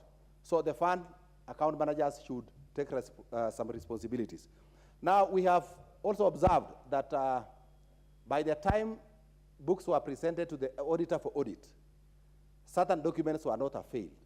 This points to poor bookkeeping by the fund account managers or the district accountants. And I want to say that in situations like that, they must also be held to account, because if somebody does not do his work by keeping record, then again, that responsibility should not be placed on the shoulder of another person who was not involved. Now, many times, Honorable Speaker, you realize that when reports come out of NGCDF affecting particular constituencies, the media and many other people are quick to point fingers at members of parliament. And you know, members of parliament, their role is very minimal. It's just to ensure that things are running smoothly. But actually, the people who account for these funds, who also budget for these funds, are the committees with the assistance and guidelines given to them by the board through the fund account managers. So I want it known that the members of parliament do not have a big role here. Theirs is just to ensure that work goes on well and that everything is done according to the guidelines that are released by the board. Honorable Speaker, I also want to say that in one of the recommendations by the committee, that the fund account managers should work with other government agencies and other departments in project selection, project identification, project costing, and even project budget. I want to differ a bit here because that increases bureaucracy of doing work. Because the time you spend in getting to these people, in liaising with them, is time that gets wasted. And I also want to say that we are in this country and we know that sometimes you can be misled into costing a project which would otherwise have costed maybe 800,000 a class, then you are given a big queue of 1.5 million. But because it is coming from a credible government institution, you are tempted to say, because these are people who are created to do this job, then they are doing the right thing, which sometimes may not be true. We have had situations where we have, in some cases, we can build a class for 600,000, a class for 800,000 in some areas, but when you give it to other government departments, agencies, they will give you even a class at a cost of about 2 million. And that may not help us, because we want to ensure that we spread this money and achieve value for money as much as possible within our constituencies. Honorable Speaker, I want to say this, that the National Government Constituency Development Fund have greatly helped our people. One, in allocation of bursaries, though not uniform throughout this country, but this has ensured that our children go to school, that is access education, and they are also retained in those institutions through the bursary we allocate to them, which is a good thing. Two, we have also developed school infrastructure. We have built classes. We have also, in some cases, built dormitories, laboratories. This has improved the performance, the academic performance in those institutions. In some cases, Honorable Speaker, we have also, and the majority of us have also procured buses for our schools. These buses have easen the way our students move, either going for symposiums or geographical trips or excursions. And this has greatly even reduced accidents because they are traveling in their own bus, and school buses are normally well maintained in terms of servicing and all that. Honorable Speaker, in places like where I come from that are prone to insecurity, we have, through the CDF, established police posts, built police posts, built chief's offices that have assisted greatly in bringing services closer to the people. And all this is courtesy of CDF. So I want to say that has greatly helped us in those places where we have issues of banditry, cattle rustling, and all that. We have been able to build security camps, and this has really helped us. Honorable Speaker, I have seen in this report where they were suggesting that we give a guideline on the use of emergency funds within the CDF. I want, however, to say that the emergency funds provided for within CDF has greatly assisted and respond in times of emergencies. You find that sometimes in situations where a school has had a collapsed toilet, CDF responds very fast. A school has been blown off by wind, CDF comes in to respond very fast. And I think it is only CDF that is very near to the people, and its response is almost instant and timely through the emergency funds within CDF.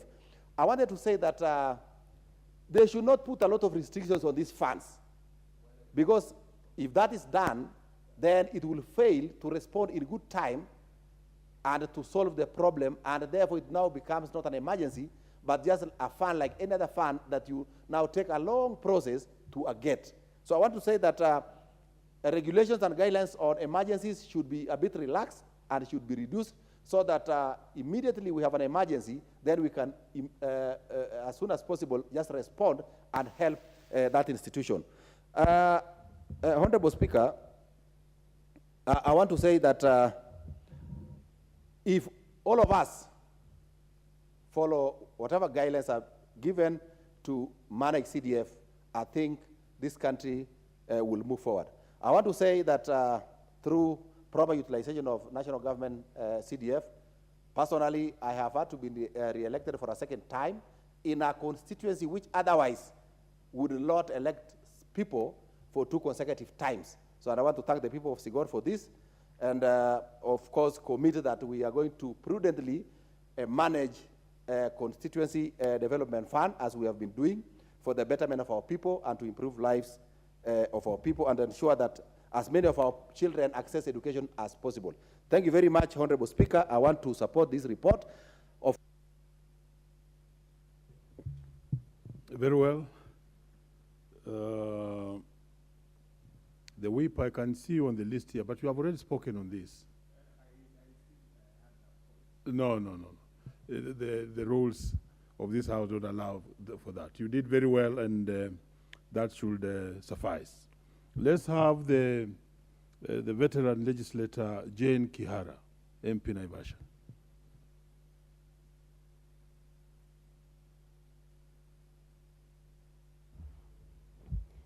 Thank you very much, Mr. Speaker, to give me a chance to speak on this auditor's report on NGCDF. Mr. Speaker, like you rightly say, I'm a pioneer in matters NGCDF. We passed it in this House in 2003. And forever I remain applauding the Honorable Engineer Morioki Karoe, who came up with the idea of NGCDF. And if I just give a short history of what he used to tell us, because he was a pioneer, also chairman, is that development in this country used to be so skewed to the regions that support the government of the day. And when he was young as in school, he was able to understand things. He would go to DC's meetings and PC's meeting, and people would request for projects or developments. And the answer would be, yes, it will be done when funds become available. So he kept on asking himself, when are these funds going to be available? And since that time, he started now working very hard to be in Parliament and come up with this idea of bringing equality in the country. Mr. Speaker, I also happened to be in the pioneer NGCDF committee. That time it was just CDF. And we went around this country. It's unfortunate because that time, CDF addressed each and every development or every need. I remember I did a lot of health centers. I did a lot of water projects. I did maternity in health projects, in health centers. So it used to cover each and every.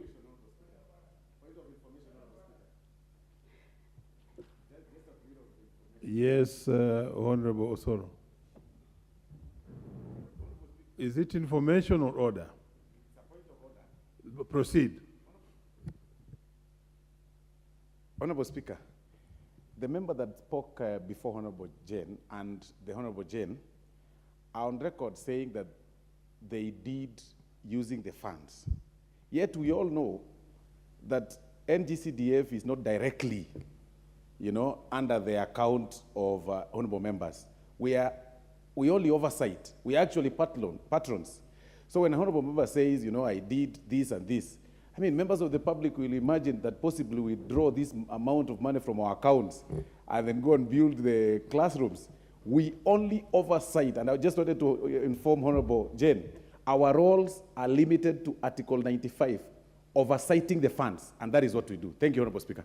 Very well, but you must remember, Honorable Soro, you are informing a veteran legislator who was there when this bill was in the House, 2003. Mr. Speaker. You may proceed, Honorable Member. I don't want to say that he's just being, let me not say it. Because, Mr. Speaker, we all know any development projects that people want, people will go to your constituency office or to you. In fact, that is what we are saying. Much as we just oversight, much as we just oversight. Very well. What is out of order? Honorable Kehara, just take your seat. We hear from the honorable member. Thank you, Mr. Speaker. Proceed. What is it? Protect me, Mr. Speaker. Point of order, Mr. Speaker. I'm raising on standing order number 35 that there's no quorum in the room, Mr. Speaker. Thank you. Very well. A member has risen from his place and has indicated that we don't have quorum. The clerks and the sergeant at arms, could we have the division bell rung?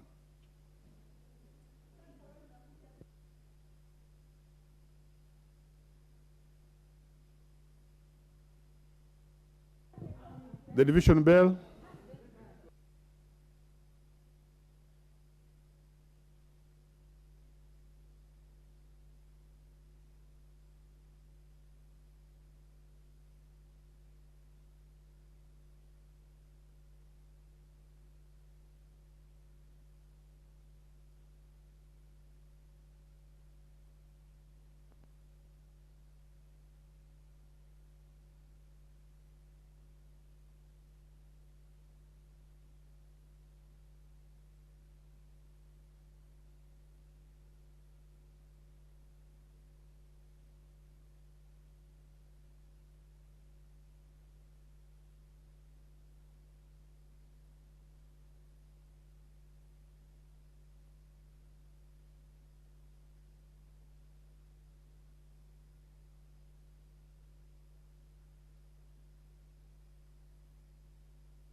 Order, members, only the whips can go out.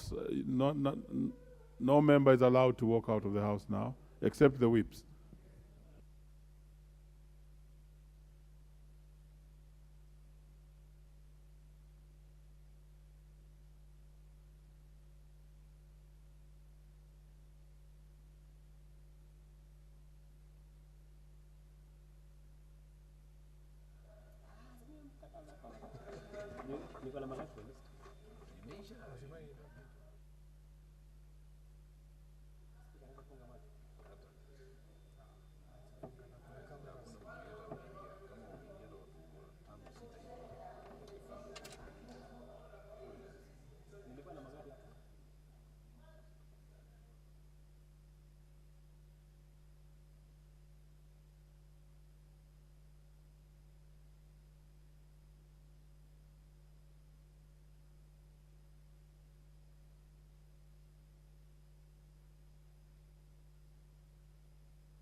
Order, members. The division bell, having rung the division bell for 10 minutes, and I can still confirm that we don't have quorum in the House. Honorable members, and the time being 6:11 p.m., this House stands adjourned until Tuesday, 6th June 2023 at 2:30 p.m. The Honorable Jane Kiara has a balance of 6 minutes.